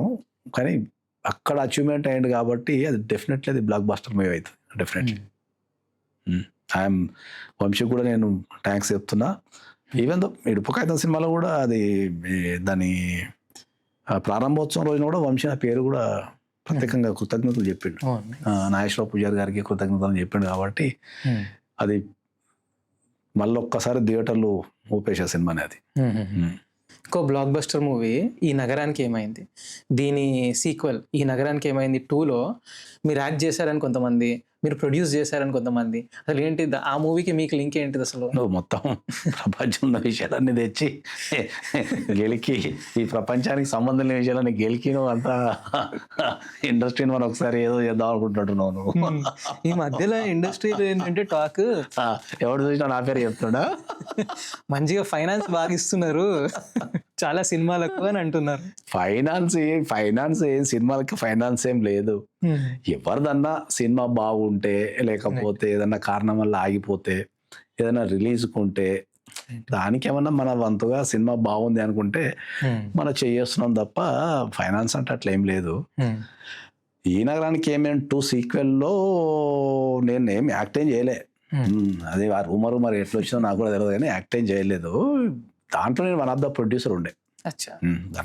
డైరెక్టర్ తరుణ్ భాస్కర్ క్లోజ్ అయ్యే తర్వాత నిర్మాతలు ఇద్దరు కూడా ఎవరైతే సృజన్ అండ్ నాగిరెడ్డి అని ఉంటారు వాళ్ళిద్దరు కూడా బాగా క్లోజ్. నేను కూడా వన్ ఆఫ్ ద ప్రొడ్యూసర్ ఉండే. దీంట్లో కూడా ఏంది ప్రాబ్లం ఏంటంటే నాకు ఈ బిజీ షెడ్యూల్స్ ఉంటాయి కదా బాగా. నాకు ఫస్ట్ ఒకటి చెప్తా, నాకు ఫస్ట్ లా అనేది నా ప్రాణం, లా అనేది నా వృత్తి, సినిమా అనేది నా ప్రవృత్తి అంతే. నాకు లానా సినిమానా ఎవరైనా చెప్పిన అనుకో, నేను సినిమాని డిఫాల్ట్ వదిలేసి లాక్ వచ్చేస్తాను. దాంట్లో ఇంకా రెండో థాట్ ఉండదు. దాని గురించి పెద్ద ఆలోచించా. అట్లా నేను ఆ బిజీ షెడ్యూల్ వల్ల నేను బయటకు వచ్చేసిన. Srujan the producer, Srujan also one of my best friend. ఇంక మా ఇద్దరి మధ్యలో పెద్ద ముచ్చట కూడా ఏం జరగలే. నేను బిజీ ఉన్నా కదా అని చెప్పినా సరే అని చెప్పేసి వాళ్ళు కంటిన్యూ అయిపోయారు. అది కూడా దాన్ని కూడా ఇప్పుడు అది నాకు తెలిసి అక్టోబర్లో రిలీజ్ ఉన్నట్టుంది సినిమా. అది కూడా బ్లాక్ బాస్టర్ డెఫినెట్లీ. ఏమో ఈ బ్లాక్ బాస్టర్ నేను ఇట్లా సగం సగం వెళ్ళిపెట్టి వస్తున్నట్టుంది అన్నలా టచ్ చేసి ఇంకా బ్లాక్ బస్టర్ మాటకు వస్తే, ఇంకోటి బ్లాక్ బస్టర్ డైరెక్టర్ తెలుగు ఇండస్ట్రీలో కానీ బాలీవుడ్లో రామ్ గోపాల్ వర్మ. యూజువల్గా అందరు వెళ్ళి రామ్ గోపాల్ వర్మని ఇంటర్వ్యూ చేస్తారు, పాడ్కాస్ట్లు చేస్తారు. విచిత్రంగా రామ్ గోపాల్ వర్మ గారు మిమ్మల్ని ఇంటర్వ్యూ చేస్తారు. ఏంటి అసలు దీని వెనకాల ఏంటి బ్యాక్గ్రౌండ్? జనరల్గా రామ్ గోపాల్ వర్మ సార్ది మైండ్ సెట్ నా మైండ్ సెట్ ఒకటే తిరుగుంటుందని తెలిసిన ఫ్రెండ్స్ అందరు చెప్తుంటారు. కాకపోతే రామ్ గోపాల్ వర్మ సార్కి నాకు ఒకటే తేడా ఏంటంటే, సార్కు డైవర్స్ అయింది, నాకు డైవర్స్ కలగంతే. డైవర్స్ కేసులు చేస్తుంటారు కదా, డైవర్స్ కేసులు చేస్తుంటా కాబట్టి ఇద్దరు కొద్దిగా ఆలోచన విధానం కానీ, కొద్దిగా మాట్లాడే విధానం కానీ కొద్దిగా సెట్ అవుతుంది. కొద్దిగా ఓపెన్గా మాట్లాడడం అట్లా అంతా ఉంటుంది కాబట్టి సెట్ అవుతుంది. దాంతోనే సార్ ఇంటర్వ్యూ తీసుకోవడం జరిగింది. అంటే ఆయన కూడా ఈ రిలేషన్షిప్స్ మీద, ఈ కొత్త టెక్నాలజీ మీద ఈజ్ ఎప్పుడంటే ఆల్వేస్ లర్నర్. ఎప్పుడు ఏదో ఒకటి నేర్చుకుంటూనే ఉంటాడు. ఏని కూడా పిప్పి చేసి వదిలేసాను. అలానే మంచి లర్నరు. ఇంక అందరికి అన్నట్టు ఆయన మీద చాలా కాంట్రవర్సీలు ఉన్నా కూడా ఈజ్ లైక్ ఏ చైల్డ్. ఒక పసితనం ఎట్లుంటుందో అంత నీట్గా ఉంటుంది. అంటే మనసులో అసలు స్టోరేజ్ ఉండదు, ఏది అస్సలు స్టోరేజ్ ఉండదు, జీరో. అంటే ఇక్కడికి కనెక్షన్ ఉండదు, ఏది స్ట్రైట్ ఫార్వర్డ్గా ఓపెన్ మైండెడ్గా మాట్లాడతాడు. కల్మషం ఉండదు అసలు. ఎందుకంటే నేను చాలా సందర్భాల్లో చాలా సార్లు గంటలు మాట్లాడినా కదా.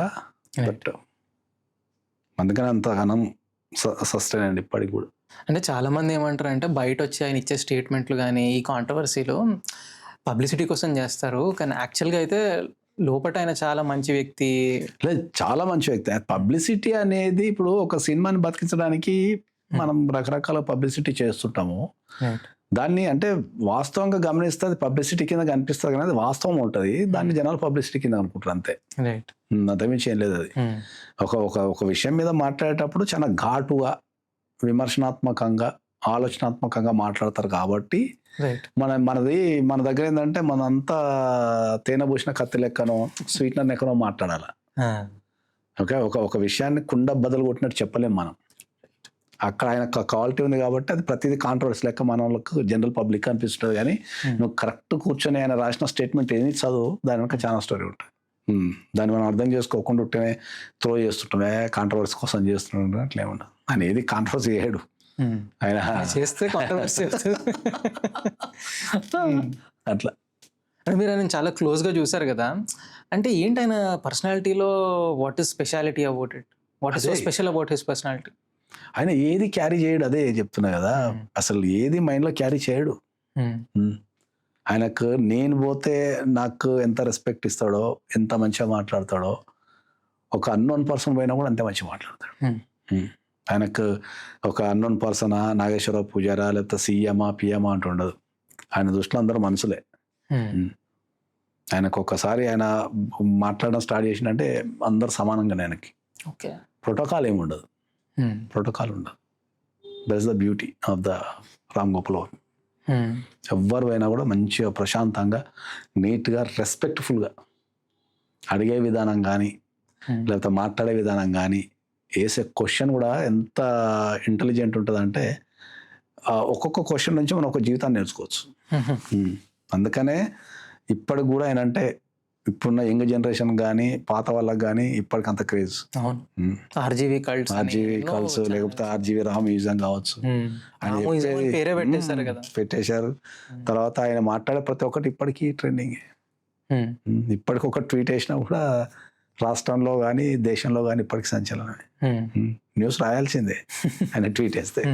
ఎందుకంటారు అంటే ఇంతమంది విలేకరులు ఉంటారు, ఇంతమంది అకాడమిషియన్స్ ఉంటారు, కానీ రామ్ గోపాల్ వర్మ ఏదైనా స్టేట్మెంట్ మాట్లాడితే లేదా ట్వీట్ పోస్ట్ చేస్తే అది వైరల్ అయిపోతుంటది. ప్రాక్టికాలిటీ అంటే ఒక విషయం మీద మనం ఎంత ప్రాక్టికల్గా ఉంటాం అనే దాన్ని బెస్ట్ ఎగ్జాంపుల్ రామ్ గోపాల్ వర్మ గారు. అంత కుండలు బద్దలు కొట్టినట్టు మనం చెప్పలేం ఒక విషయాన్ని. భయపడతాం మనం. ఫస్ట్ ఏంటంటే సమాజానికి భయపడతాం. ఏదన్నా ఒక విషయం చెప్పాలంటే ఎదుటి వ్యక్తి ఏమనుకుంటాడో అని చెప్తాం. ఆయన అట్లా అనుకోడు, దాన్ని చెప్పేస్తాడు. దాన్ని కుండలు బద్దలు కొట్టినట్టు చెప్పేస్తాడు. దాన్ని ఎవడేమైనా అనుకో నాకు సంబంధం లేదన్న టైంలో చెప్పేస్తాడు. ఎప్పుడన్నా క్యాజువల్గా సెట్టింగ్ చేస్తారా ఆర్జీవితో?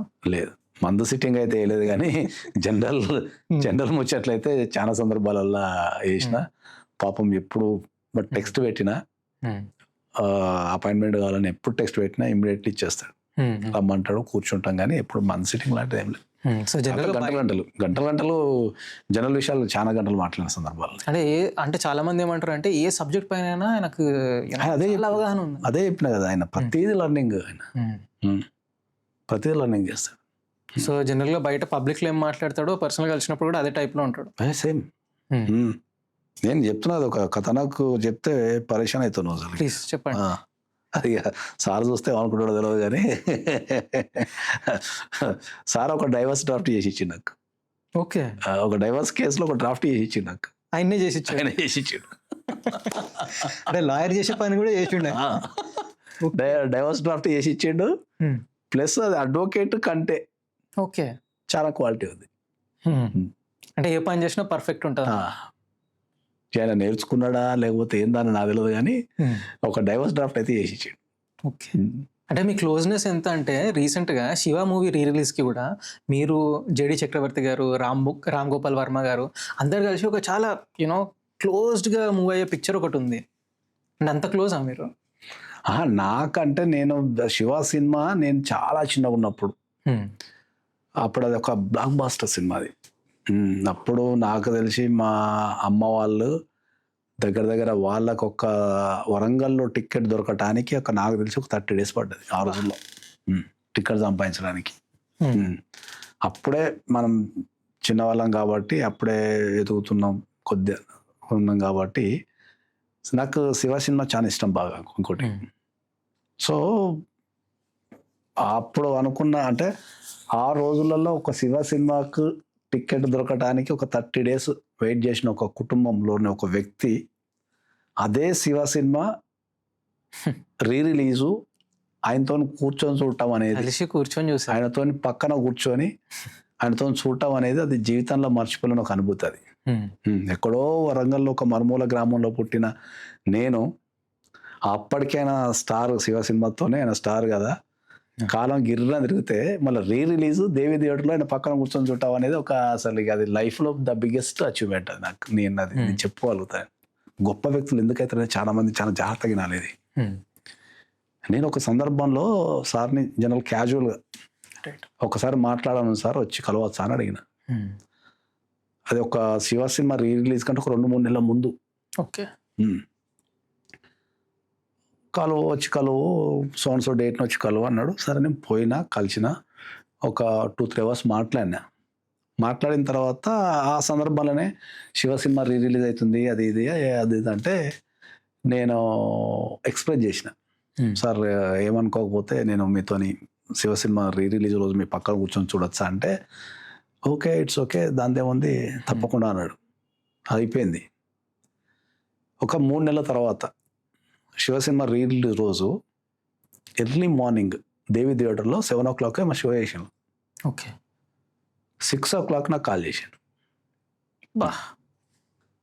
గుర్తుపెట్టుకొని 6 o'clock కాల్ చేశాను. 6 o'clock కాల్ చేసి 7 o'clock 8 o'clock దేవి థియేటర్లో సినిమాకి వస్తున్నా, నువ్వు వచ్చేసి అని చెప్పాడు. ఎప్పుడో ఒక 3 నెలల క్రితం మాట్లాడిన ఒక సంఘటనని గుర్తుపెట్టుకొని ఆ సినిమా రిలీజ్ రోజు కాల్ చేస్తే నా అదృష్టానికి ఏంటంటే ఆ దేవిదేవుడు నేను ఉండేది విద్యానగర్ కాబట్టి 5 minutes కాబట్టి రయ్యిన వెళ్ళిపోయాడు పాపం. అప్పుడు 2 సార్లు ఫాలోఅప్ చేసిండు, టైంకి వచ్చినావా రాలేదా ఎక్కడున్నావు, నేను మేనేజర్ ఛాంబర్లో ఉన్నా వచ్చి కలువు అని చెప్తే మళ్ళీ నేను మేనేజర్ ఛాంబర్కి వెళ్తే అక్కడ ఫోటో దిగినాం, నేను రామ్ గోపాల్ ఫోటో దిగినాం. అది కూడా కొద్దిగా వైరల్ అయింది. ఎందుకు వైరల్ అయిందంటే రామ్ గోపాల్ వర్మ గారి మీద చేసి దిగా నేను, దాంతో వైరల్ అయింది. అంటే ఎంత కాన్సన్ట్రేషన్ ఉంటే నేను ఎవడో తెలియదు ఆయనకి, అంటే నేను ఆయన దృష్టిలో ఆయనకున్న వేల కాంటాక్ట్లలో నేను నథింగ్. కానీ ఒక విషయం అడిగితే ఒక 3 నెలల తర్వాత గుర్తుపెట్టుకొని మార్నింగ్ కాల్ చేసి SMS పెట్టి, ఇప్పటికి ఉంటుంది నాకు, అది స్క్రీన్ షాట్ తీసి పెట్టుకున్నా ఇప్పటికే చాటింగ్ ఉంటుంది నాకు. పొద్దున కాల్ చేసి రా అని చెప్పి అడిగితే అరే నేను ఆశ్చర్యపోయాను అప్పుడు అసలు. అంటే ఇటువంటి సంఘటనలు కూడా ఒక వ్యక్తిని అంత ఉన్నత స్థానంలో నిలబడతాయి కదా.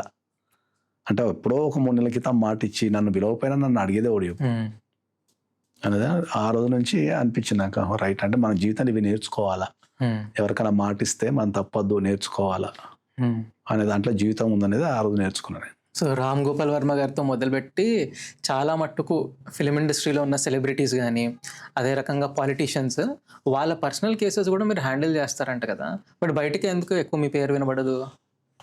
బయటికి ఎందుకు వినిపోయేది అంటే ఏంటంటే బీయింగ్ ఏ ప్రొఫెషనల్, నేను అడ్వకేట్ని, సో క్లయింట్ ప్రైవసీ అనేది నేను పాటించాలి 100%. రైట్. సో ఇప్పుడు నేను ఒక సెలబ్రిటీ కేసు చేసినా కదా అని చెప్పేసో, లేకపోతే ఒక పొలిటీషియన్ కేసు చేసినా అని చెప్పేసో, లేకపోతే ఒక హై ప్రొఫైల్ కేసు చేసినా అని చెప్పేసో చెప్పుకోనికి ఉండదు. So definitely I need to maintain a client privacy policy పాటించాల్సిందే. కాబట్టి నేను నాట్ ఓన్లీ సెలబ్రిటీస్, నేను ఎవరి కేసు చేసినా కూడా నేను ఎప్పుడు ఎవరితో మీడియాలో చెప్పుకోను కదా. జనరల్ కేసులు చెప్పిన ఉదాహరణల కింద కూడా చెప్పాను నేను, ఈ కేసు అని ఆ కేసు అని కేస్ ఫ్యాక్స్ అనే చెప్పాం. That is the professionalism. So అంటే చాలా సందర్భాలలో కూడా నేను సెలబ్రిటీల తరపునో లేకపోతే పాలిటీషియన్స్ తరపునో మీటింగ్స్ పెట్టాల్సి వస్తాయి, కానీ నేను పెట్టను ఎక్కువ, నేను ముందే చెప్తా. నేను ఎందుకంటే నాకు client privacy is the most important కాబట్టి I don't want to explore. నేను ఎక్స్ప్లోర్ కాదలుచుకోలే ఎక్కడ. అంటే లా ప్రొఫెషన్లో ఏ క్లయింట్కి సంబంధించి అయినా సరే ద సీక్రసీ, క్లయింట్ ప్రైవసీ అనేది నేను పాటించాలి అనేది నా ప్రొఫెషన్లో నేర్చుకున్నా కాబట్టి అది డెఫినెట్లీ నేను పాటిస్తాను. అండ్ మీరు ఎంత ప్రైవసీ మెయింటైన్ చేసినా పెద్ద సెలబ్రిటీల కేసులో ఎట్లాగో బయటికి వస్తుంది ఇన్ఫర్మేషన్. అది వస్తే రానియండి, ఇప్పుడు నేనైతే చెప్పలేను కదా, ఎక్కడ దగ్గర అది సర్కిల్లో తిరుగుతూనే ఉంటుంది, అది తిరుగుతుంటుంది. కానీ నేను మీడియాకి వచ్చి అయితే కూర్చొని నేను పలానా వ్యక్తి కేసు చేస్తున్నానో లేకపోతే ఆ కేసు చేస్తున్నానో నేను చెప్పొద్దు కదా. అంటే ఇట్లా ఈ పెద్ద పెద్ద సెలబ్రిటీలు కేసులు చేసినప్పుడు ఎట్లా ఉంటుంది అంటే మన పెక్యులారిటీ ఉంటుందా కామన్ మ్యాన్ కేసులకు వీళ్ళ కేసులకు? ఏముండదు, సేమ్ ఉంటుంది. ఈ సెలబ్రిటీ కేసు అయినా నార్మల్ వ్యక్తి కేసు అయినా హై ప్రొఫైల్ కేసు అయినా సేమ్ ఉంటుంది సార్. పర్సనల్ లెవెల్లో వాళ్ళతో మీరు ఇంటరాక్ట్ అయినప్పుడు ఎవరితోనైనా సేమే ఉంటుంది. దానికి ఇప్పుడు చట్టం కూడా అందరు సమానమే కదా, ఎవరితోనైనా సేమ్ ఉంటుంది. అట్లా వీళ్ళ సమస్యలు వేరే ఉంటాయి కదా. సమస్యలు ఏమి వేరు ఉండవు, కానీ వాళ్ళని మనం కలిసే విధానము, ట్రీట్ చేసే విధానం కొద్దిగా డిఫరెంట్ ఉంటుంది అంతే. ఎందుకంటే ఇప్పుడు జనరల్ సెలబ్రిటీ వచ్చింది అనుకో, ఇప్పుడు ఒక మనం జనరల్ రిసెప్షన్లో కూర్చోబెట్టలేం కదా అట్లా, కాబట్టి సపరేట్గా కూర్చోబెట్టాల్సి వస్తుంది అంతే. అంటే వాళ్ళకున్న పాపులారిటీని బట్టి హై ప్రొఫైల్స్ కేసెస్ ఉన్నా వాళ్ళు కొద్దిగా సీక్రెసీ అనేది కొద్దిగా మెయింటైన్ చేయాలి. ఎందుకంటే ఇప్పుడున్న సందర్భాలలో మీడియా అనేది హై అలర్ట్ ఉంది కాబట్టి అది కొద్దిగా కలిసే విధానంలో తేడా ఉంటుంది తప్ప మిగతా అంత సేమ్. ఇప్పుడు ఈ సీక్రెసీ మీడియా దీని గురించి మాట్లాడారు కాబట్టి ఇంకో sensational case singer Mangli case extreme controversial అయింది. ఆ కేసులో మీ దగ్గరనే సెటిల్మెంట్ అయింది, మీ ఆఫీస్లోనే అని ఆ వీడియో కూడా బయటకు వచ్చింది. అసలు ఆ కేసు ఇష్యూ ఏంటిది, అక్కడ మీరేం చేశారు? అది నా ఆఫీస్లో సెటిల్మెంట్ ఏం కాలేదు, అది ఓకే నా ఆఫీస్లో మీటింగ్ జరిగింది అంతే. ఎందుకంటే ఇప్పుడు ఏదైనా ఒక సమస్య ఉన్నప్పుడు దాని పూర్వఫలాలు ఏంది, ఎక్కడ ఉంది, దాని స్ట్రెంగ్త్ ఎంత అనేది తెలుసుకోవాలి. కాబట్టి నా ఆఫీస్లో ఒక మీటింగ్ మాత్రమే జరిగింది అంతే. మంగ్లీకి అడ్వకేట్ నేనే. ఓకే, దాని తర్వాత సబ్సిక్వెంట్లీ నేను కూడా మీడియా సమావేశం పెట్టి చెప్పడం జరిగింది, ఆమె పాత్ర ఏం లేదని చెప్పడం జరిగింది. ఓకే, కాబట్టి నా ఆఫీస్లో జరిగిన మాట వాస్తవమే, ఆమె నా క్లయింటే, అది అందరికి తెలిసిన సత్యమే. అది నా ఆఫీస్లో జరిగిందనే ఇది మీడియా లీకేజ్ అయింది కూడా అందరికి తెలిసిన సత్యమే. నన్ను చాలా మంది ఇప్పటికీ కొన్ని వందల మంది అడిగినా కూడా నేను బయట చెప్పలే ఇప్పుడు ఎక్కడ అది. చాలా మీడియా సంస్థలు అడిగినా కూడా ఇప్పుడు చెప్పలే నేను దానిపైన. ఎందుకంటే అది నా ఆఫీస్లో జరిగిన మాట వాస్తవమే, దాంట్లో నేను పాల్గొన్న మాట కూడా వాస్తవమే. కాకపోతే ఆ కేసు గురించి అయితే ఏం అడగకు, ఎందుకంటే మళ్ళీ అగైన్ క్లయింట్ ప్రైవసీ కాబట్టి ఐ డోంట్ వాంట్ అడగాలనుకున్నాం. మీరు అదే అంటున్నా, మీరు అడగాలనుకుంటారు కాబట్టి చెప్తాను నేను. ఎందుకంటే చాలా మీడియా సంస్థలు నా ఇంటర్వ్యూకి ప్రయత్నించినా కూడా నేను సున్నితంగా వాళ్ళని రిక్వెస్ట్ చేసింది ఏంటంటే క్లయింట్ ప్రైవసీని నేను కంపల్సరీ పాటించాలా, అది నాకు ఫుడ్ పెడుతుంది, సో దాన్ని దాటి నేను వచ్చి మీడియాలో కూర్చోలేను అనేది నేను చాలా స్పష్టంగా చెప్పిన. కాబట్టి నాకు చాలా మీడియా సంస్థలు కూడా దాన్ని గౌరవించి, మీడియాకి ఈ సందర్భంగా చాలా కృతజ్ఞత ఎందుకు చెప్పాలంటే, గౌరవించి ఎక్కడ కూడా నా ఆఫీస్లో జరిగినా కూడా నా గురించి ఎక్కడ తీయకుండా నా గురించి కాంట్రవర్సీ లేకుండా వాళ్ళు అంటే నన్ను అర్థం చేసుకున్నారు కాబట్టి, నా ప్రొఫెషన్ అర్థం చేసుకున్నారు కాబట్టి ఈ సందర్భంగా మీడియా కూడా కృతజ్ఞతలు చెప్పాలనుకుంటున్నాను. Right sir. అంటే ఇవన్నీ చేయాలంటే ఎస్పెషల్లీ మూవీ ఇండస్ట్రీలో కొంచెం పెద్ద బ్యాక్గ్రౌండ్ నుండి, పెద్ద ఫ్యామిలీస్, నోటెడ్ ఫ్యామిలీస్ నుంచి వస్తేనే ఇవన్నీ సాధ్యం అంటారు. అసలు మీరు ఇవన్నీ ఎలా చేస్తున్నారు? అంటే మీ బ్యాక్గ్రౌండ్ ఏంటి? ఇప్పుడు లాలో నా బ్యాక్గ్రౌండ్ ఏముంది? ఇప్పుడు అమెరికాలో, యూకేలో, దుబాయ్లో ఆఫీస్ పెట్టాలంటే బ్యాక్గ్రౌండ్ ఏముంది? అట్లనే సినిమాలు తీయడానికి కూడా బ్యాక్గ్రౌండ్ ఏం అవసరం లేదని చెప్తాను నేను. మనకు ఆ ప్యాషన్ ఉండాలా. నా బ్యాక్గ్రౌండ్ గురించి అడిగితే ఏంటంటే, మా ఫాదర్ ఈజ్ అతి సామాన్య రైతు. అతి సామాన్య రైతు. నాకు తెలిసినంత వరకు ఆయన గట్టిగా ఎప్పుడు ఒక 2 నిమిషాలు మాట్లాడక చూడలేదు నా లైఫ్లో. ఆయన ఎక్కువ అసలు మాట్లాడు కూడా ఎవరితోని. ఆయనకున్న లోకం వల్ల ఇల్లు, పొలాలు తప్ప ఆయనకు పెద్ద ప్రపంచ జ్ఞానం కూడా ఏం లేదు. ఆయన is illiterate. Mother and father both are illiterates. మాది మంగపేట మండల్ చెరుపల్లి గ్రామం అని, అది అటు ఖమ్మంకి, ఇటు వరంగల్కి, అటు ఛత్తీస్గఢ్కి మధ్యలో ఉంటుంది ఊరు. ఇప్పటికి మధ్యలో ఉండే ఒక ఊరు అది. అందుకే అది ఇప్పటికీ కూడా డెవలప్ కాలే ఇక. ఎందుకంటే అటు పూర్తిగా ఖమ్మానికి రాదు, అది పూర్తిగా ఇటు ప్రజెంట్ ఉన్న ములుగు డిస్టిక్ రాదు, అటు పూర్తిగా అటు ఛత్తీస్గఢ్కి లేదు. కాబట్టి కొద్దిగా అది ఇగ్నోర్డ్ ఏరియా కింద పడిపోయింది అట్లా. నేను అంటే మరి అదే చెప్తున్నాను నేను అనేది.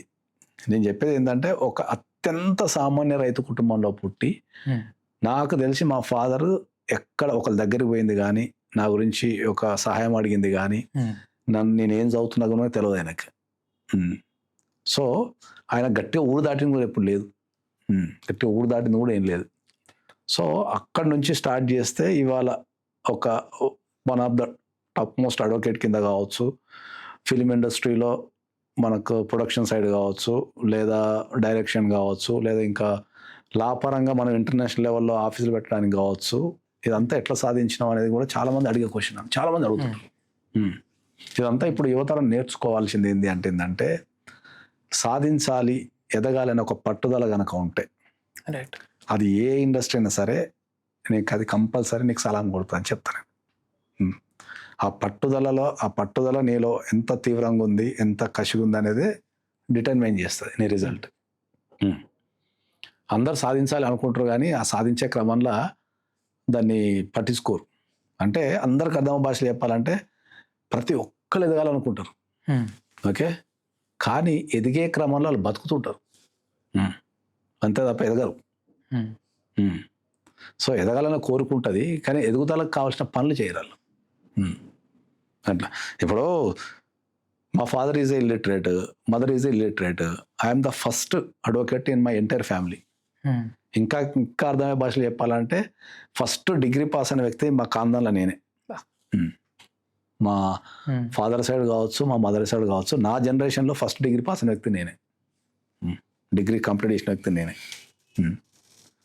సో వీళ్ళు ఏంటంటే ఇప్పుడు నన్ను చాలామంది అడుగుతారు, మీరు one of the top most advocate అయ్యారు కదా, మీ బ్యాక్గ్రౌండ్ ఏం లేదు కదా, వాట్ ఈస్ ద రీజన్ అని అడుగుతారు. రీజనల్లో ఏంటంటే, నేను లా ఫీల్డ్కి వచ్చినప్పుడు ఏంటంటే, టాప్ మోస్ట్ అడ్వకేట్ కావాలంటే అసలు ఏం కావాలని నేర్చుకునేది ఏంటంటే అడ్వకేట్ కావాలి అంటే 24 hours అవైలబుల్ ఉండాలా అనేది నేర్చుకున్నాను.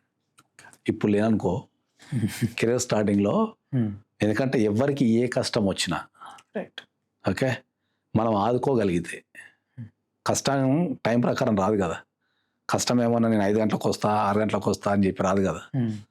ఏ టైంలో ఏ కష్టం వచ్చినా మనం అవైలబుల్గా ఉండగలిగితే మనం one of the top most అవుతాము.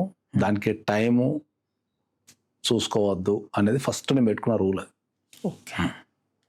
ఫస్ట్ పెట్టుకున్న రూల్. ఎప్పుడైనా కావచ్చు, ఎప్పుడైనా రావచ్చు, ఎప్పుడైనా అరెస్ట్ అవుతుంది, ఎప్పుడైనా అరెస్ట్ కావచ్చు, పక్కన ఏదైనా కావచ్చు అనే ఉద్దేశంతో వితౌట్ హాలిడే నేను ఒక దగ్గర ఒక 10 years పనిచేసిన. 365 days వితౌట్ హాలిడే ఖచ్చితంగా చెప్పగలుగుతాను. సండేలు, మండేలు, పండగలు, పబ్బాలు, ఈవెన్ నేను చాలా సందర్భాలు చెప్పినా మా నాన్న చనిపోయిన రోజు కూడా కోర్టుకు వెళ్ళాల్సి వచ్చింది. సో ఆ కసి ఎవరిలో లేదు. ఇప్పుడు నేనే ఉంటా, మా జూనియర్స్ ఉంటారు కదా, నీకు పక్కన రేపు సండే ఒక కేసు ఉంది, ఒకసారి ఆఫీస్కి వచ్చిపో అంటే అబ్బో రాను సార్ అని చెప్తారు, డైరెక్ట్ చెప్తారు. సండే హాలిడే సార్ రానని చెప్తారు. ఇప్పటి కూడా నేను సండే ఆఫీస్లో పనిచేస్తాను, ఇప్పటి కూడా హాలిడే లేకుండా పనిచేస్తాను, సండే కూడా పనిచేస్తాను ఆఫీస్లో కూర్చొని. సో ఏ ప్రొఫెషన్ నైట్ వరకు ఉంటారు కదా, నైట్ 12 వరకు, 12 కూడా అవుతుంది, అప్పుడు 2-3 కూడా అవుతుంది. ఏ ప్రొఫెషన్కి నేను ఏం చెప్తా అంటే ఏంటంటే, నువ్వు ఏ ప్రొఫెషన్కి అయితే ఎంటర్ అవుతావో ఆ ప్రొఫెషన్ తగ్గట్టు నువ్వు అడాప్ట్ కావాలని చెప్తాను నేను. అది నువ్వు లాక్ వచ్చినావు అంటే 24 hours పని చేస్తానికి సిద్ధంగా ఉండాలి. అంటే ఇప్పుడంటే నేను సింగిల్ అడ్వకేట్ ఉన్నప్పుడు పని చేసిన కాబట్టి, ఇప్పుడంటే ఇన్ఫ్రాస్ట్రక్చర్ ఏర్పడదు కాబట్టి ఇప్పుడు నేను పని చేయాల్సిన అంత అంటే 24 hours పని చేయాల్సిన అవసరం లేదు. సిస్టమేటిక్ ఎస్టాబ్లిష్మెంట్ అయింది కాబట్టి పని చేయాల్సిన అవసరం లేదు. అట్లానే ఇప్పుడు ఒక సినిమా ఇండస్ట్రీలో టాప్ మోస్ట్ కావాలనుకో మనం, మళ్ళీ అక్కడ కూడా సేమ్ ప్రాసెస్. ఆడ ఇప్పుడు పొద్దుల 4 గంటలకు ఒక సీన్ తీయాలి, పలాంది ఒక సూర్యుడు వచ్చేదో చంద్రుడు వచ్చేదో తీయాలంటే ఆ రాత్రంతా మెలుగుతూనే ఉండి ఆ కెమెరాలు పట్టుకొని తిరగాల్సిందే. దానికి సిద్ధపడుతూనే రావాలా. వర్షం పడ్డా తీయాలా, చలి చేసినా తీయాలా, మంచు కొండలా తీయాలా, గుట్టలు ఎక్కాలనే అది ఉంటేనే తీయాలా. నేను కూర్చున్న దగ్గర సినిమా తీస్తాను, అన్నీ పెట్టుకుంటా, గ్రాఫిక్స్ చేసుకుంటా అంటే అది వర్కౌట్ కాదు. కసి ఉండాలి. యూత్లో లేదు కసి. ఇప్పుడు ఉన్న విషయం చెప్తున్నా. అది ఎవ్వరు ఏమైనా అనుకోండి కానీ ఎదగటం అనేది చాలా ఈజీ. ఎదగటం అంత ఈజీ ఈ ప్రపంచంలో ఏదీ లేదు. ఎదగటం అనేది ఈజీ అంటారు, చాలా ఈజీ. మనలో గొప్పతనం ఏంటంటే ఏదైతే ఈజీ అదే కష్టం అనుకొని తిరుగుతుంటాం, అది ప్రాబ్లం. ఎదగటం అంత ఈజీ లేదు. ఎందుకంటారు? ఎట్లా? నేను అన్ని ప్రత్యక్షంగా అనుభవించిన కాబట్టి చెప్తున్నా నేను. That's what I'm telling. Right. నేను దానికి మోల్డ్ అయిపోతా. ఏదైనా పని చేసేటప్పుడు దానికి లొంగిపోతా. నేను ఫస్ట్ పనికి లొంగిపోతా. నేను అది నేర్చుకోవాలి, సరెండర్ కావాలని చెప్తాను నేను. నువ్వేం చేస్తావు? పని నీకు సరెండర్ కావాలని కోరుకుంటాను. ఇప్పుడు మా అడ్వకేట్లు చాలామంది క్లయింట్ కాల్ చేస్తారు. కాల్ చేసి అరెస్ట్ అయినాం సార్, కొద్దిగా వస్తారా అంటే, ఇలా పండగ కదా అయ్యా, నువ్వు జైలు పో, రేపు పొద్దులు వచ్చి బెయిల్ వేస్తా పో అంటాడు. వానికి అవసరం అయినప్పుడు నువ్వు పోయి నిలబడితే, ఇప్పుడు నువ్వు వాడు పండగనా కాదు, నువ్వు వాడికి అరెస్ట్ అయినప్పుడు పోయి పక్కన నిలబడితే తర్వాత ఆ క్లయింట్ కన్వర్ట్ అవుతాడు. తర్వాత నువ్వు రేపు బెయిల్ వేసుకుంటావా, ఎల్లుండి బెయిల్ వేసుకుంటావా అనే సెకండరీ విషయం. నువ్వు పోయినా కూడా రేపే బెయిల్ వేసుకుంటావు కనుక నువ్వు పోవటం ఇంపార్టెంట్. నువ్వు పోయి నిలబడ్డావు అనుకో, వానికి ఇచ్చే ధైర్యం ఇంపార్టెంట్. నువ్వు పోయినా కూడా రేపే బెయిల్ వేస్తావు. అది చేసే విధానంలో ఏంది, వానికి ఇలా సండే కదా బెయిల్ వేయనీకి రాదు, రేపు వేస్తా, నువ్వైతే జైలుకి వెళ్ళిపో అని చెప్తాడు. వాడు బెయిల్ వేస్తానికి పిలవలేదు నేను. కరెక్ట్. వాడు అరెస్ట్ అయినప్పుడు వాడిని పక్కన ఉండడానికి పిలిచింది నేను. ఆ సెన్సిటివ్ గుర్తుపట్టాల. మా వాళ్ళకి ఎవరైనా మా జూనియర్లకు అదే, మా జూనియర్లకు ఎవరన్నా పని చేసి అలా పని ఉంది పో, క్లయింట్ పిలుస్తుండు, పైసలు ఇస్తాడు పో అంటే కూడా పోరు. ఇలా సండే సార్ రెస్ట్ తీసుకోవాలి సార్ అంటాడు. ఊరి అమ్మ రెస్ట్ తీసుకునేటట్టు ఈ ప్రొఫెషన్లోకి ఎందుకు వచ్చుర్రా, మంచిగా ఏదైనా ఊరికి పోయి మంచిగా ఇంత పొలం గిలం రెస్ట్ తీసుకోవాలి ఎవడొద్దు అన్నాడు చెప్తాను నేను. యూత్లో అది చాలా మిస్ ఉంది. ఎనీ యూత్, ఎనీ ప్రొఫెషన్ అది చాలా మిస్ ఉంది. చాలా అది నేర్చుకోవాల్సిన యూత్ ఇప్పుడున్న దానికి నేర్చుకోవాల్సింది ఏంటంటే, చాలామంది ఆత్మహత్యలు చేసుకుంటున్నారు. ఎందుకు? పెళ్లి కాలేదనో, జాబ్ రాలేదనో, పక్కోడు తిట్టిండనో, ఇవన్నీ ఆత్మహత్యలు చేసుకుంటే సమస్యలు ఏం కాదు అవన్నీ. వీళ్ళకి ఎదగాలనే కసి ఉంటే ఎదగడం అంత ఈజీ ఏమీ లేదు. దానికి నేనే ఉదాహరణ. అది ఎవడు ఒప్పుకున్నా ఎవడు ఒప్పుకోకపోయినా నాకు నేనే సమాధానం చెప్పుకుంటా దానికి. నేను చాలా గ్రేట్. నేను అంటే నా వరకు నేను చాలా గ్రేట్ అని చెప్పుకుంటా. ఎందుకు గ్రేటు? నా సర్కిల్ ప్రపంచం అంటే ఎవరి ప్రపంచం వాందే. ప్రపంచం అంటే ఈ భూభూగోళం కాదు. ఈ ప్రపంచంలో నేను విజయం సాధించిన అంటే నా సర్కిల్ గురించే మాట్లాడాల. ఎవరికాడు అదే ప్రపంచం అనుకుంటాడు. నా సర్కిల్లో మాట్లాడితే నా ఫ్రెండ్స్లో కానీ నా చుట్టాలు కానీ లేకపోతే నాకు తెలిసిన వాళ్ళ నేను టాప్ పొజిషన్లో ఉన్నా. కాబట్టి నేను గ్రేట్ అనే చెప్పుకుంటా. నేను నాకంటే టాప్ వేల కోట్ల మంది ఉండవచ్చు, అది నాకు సంబంధం లేదు. నేను నా సర్కిల్లో నేను టాప్ మోస్ట్ అంతే. అంటే నేను విజయం సాధించినట్టే కదా అట్లా. కాబట్టి నేను యూత్కి అయితే చెప్పేది ఒకటే ఏంటంటే, మీరు ఎదగటం అనేది చాలా ఈజీ కాబట్టి ఎదగటం మీద దృష్టి పెట్టి ఎదగటానికి కావాల్సినవి ఇచ్చేస్తే, ఎదగటానికి ఏం కావాలో అవి ఇవ్వండి. ఏం కావాలంటారు? ఏదైనా ఇప్పుడు మీకు అర్థమయ్యే భాషలు చెప్తా. ఇప్పుడు నువ్వు ఆరోగ్యంగా ఉండాలనుకో, మంచి ఫుడ్ తినాలి అంతే. నీ ఇష్టం ఉన్నప్పుడు తిని ఇష్టం ఉన్నట్టు తింటే అది నీకు ఆరోగ్యం సెట్ కాదు. ఇప్పుడు బాడీ పెంచాలంటే ప్రోటీన్ తినాలా, దాని మీద దృష్టి పెట్టాలి. నువ్వు అడ్డమైన అంత నాకు బాడీ పెరగాలంటే పెరగదు కదా. బాడీ పెరగాలంటే పోయి నువ్వు జిమ్ చేయాలా. నువ్వు బాడీ పెరగడానికి ఏం కావాలో అది చేయని చెప్తాను నేను. అట్లనే ఎదగటానికి ఏం చేయాలో దాని పారామీటర్స్ గుర్తుపట్టగలిగితే ఈజీ అవుతుంది అంట. అట్లా భయపడతారు మనలో, అంతా ఒక రొటీన్ లైఫ్కి అలవాటు పడ్డారు. అట్లా లైఫ్ అంటే ఇట్లనే ఉండాలా, దీన్ని బ్రేక్ చేయలేము అనేది. ఇప్పటికీ కొన్ని వేల మంది 100కో 200కో ధైర్యం చేస్తానికో చెప్పటానికి కూడా భయపడతారు. ఏదైనా ఒక విషయం, ఒక అభిప్రాయాన్ని ఇది నచ్చిందా నచ్చలేదా చెప్పంటే అది కూడా చెప్పలేరు. ఎందుకంటే అబ్బాయి చెప్తే ఏం ప్రాబ్లము, మళ్ళీ వీంతో నేను పంచేదని అది కూడా చెప్పరు. మరి ఇది కనీసం ఇది మంచిగా లేదురా అయ్యా అని చెప్పే ధైర్యం కూడా లేదు ఎవరికి. ప్రతిదీ మెయింటైన్ చేయాలి, డిప్లొమాటిక్గా మెయింటైన్ చేయాలి, ఎవరితో ఏ పని వస్తుందో అనే భయంలోనే బతుకుతున్నాడు సగం మంది. వాస్తవానికి ఎవడేం పని చేయడు, వీడు భ్రమలో తిరుగుతుంటాడు.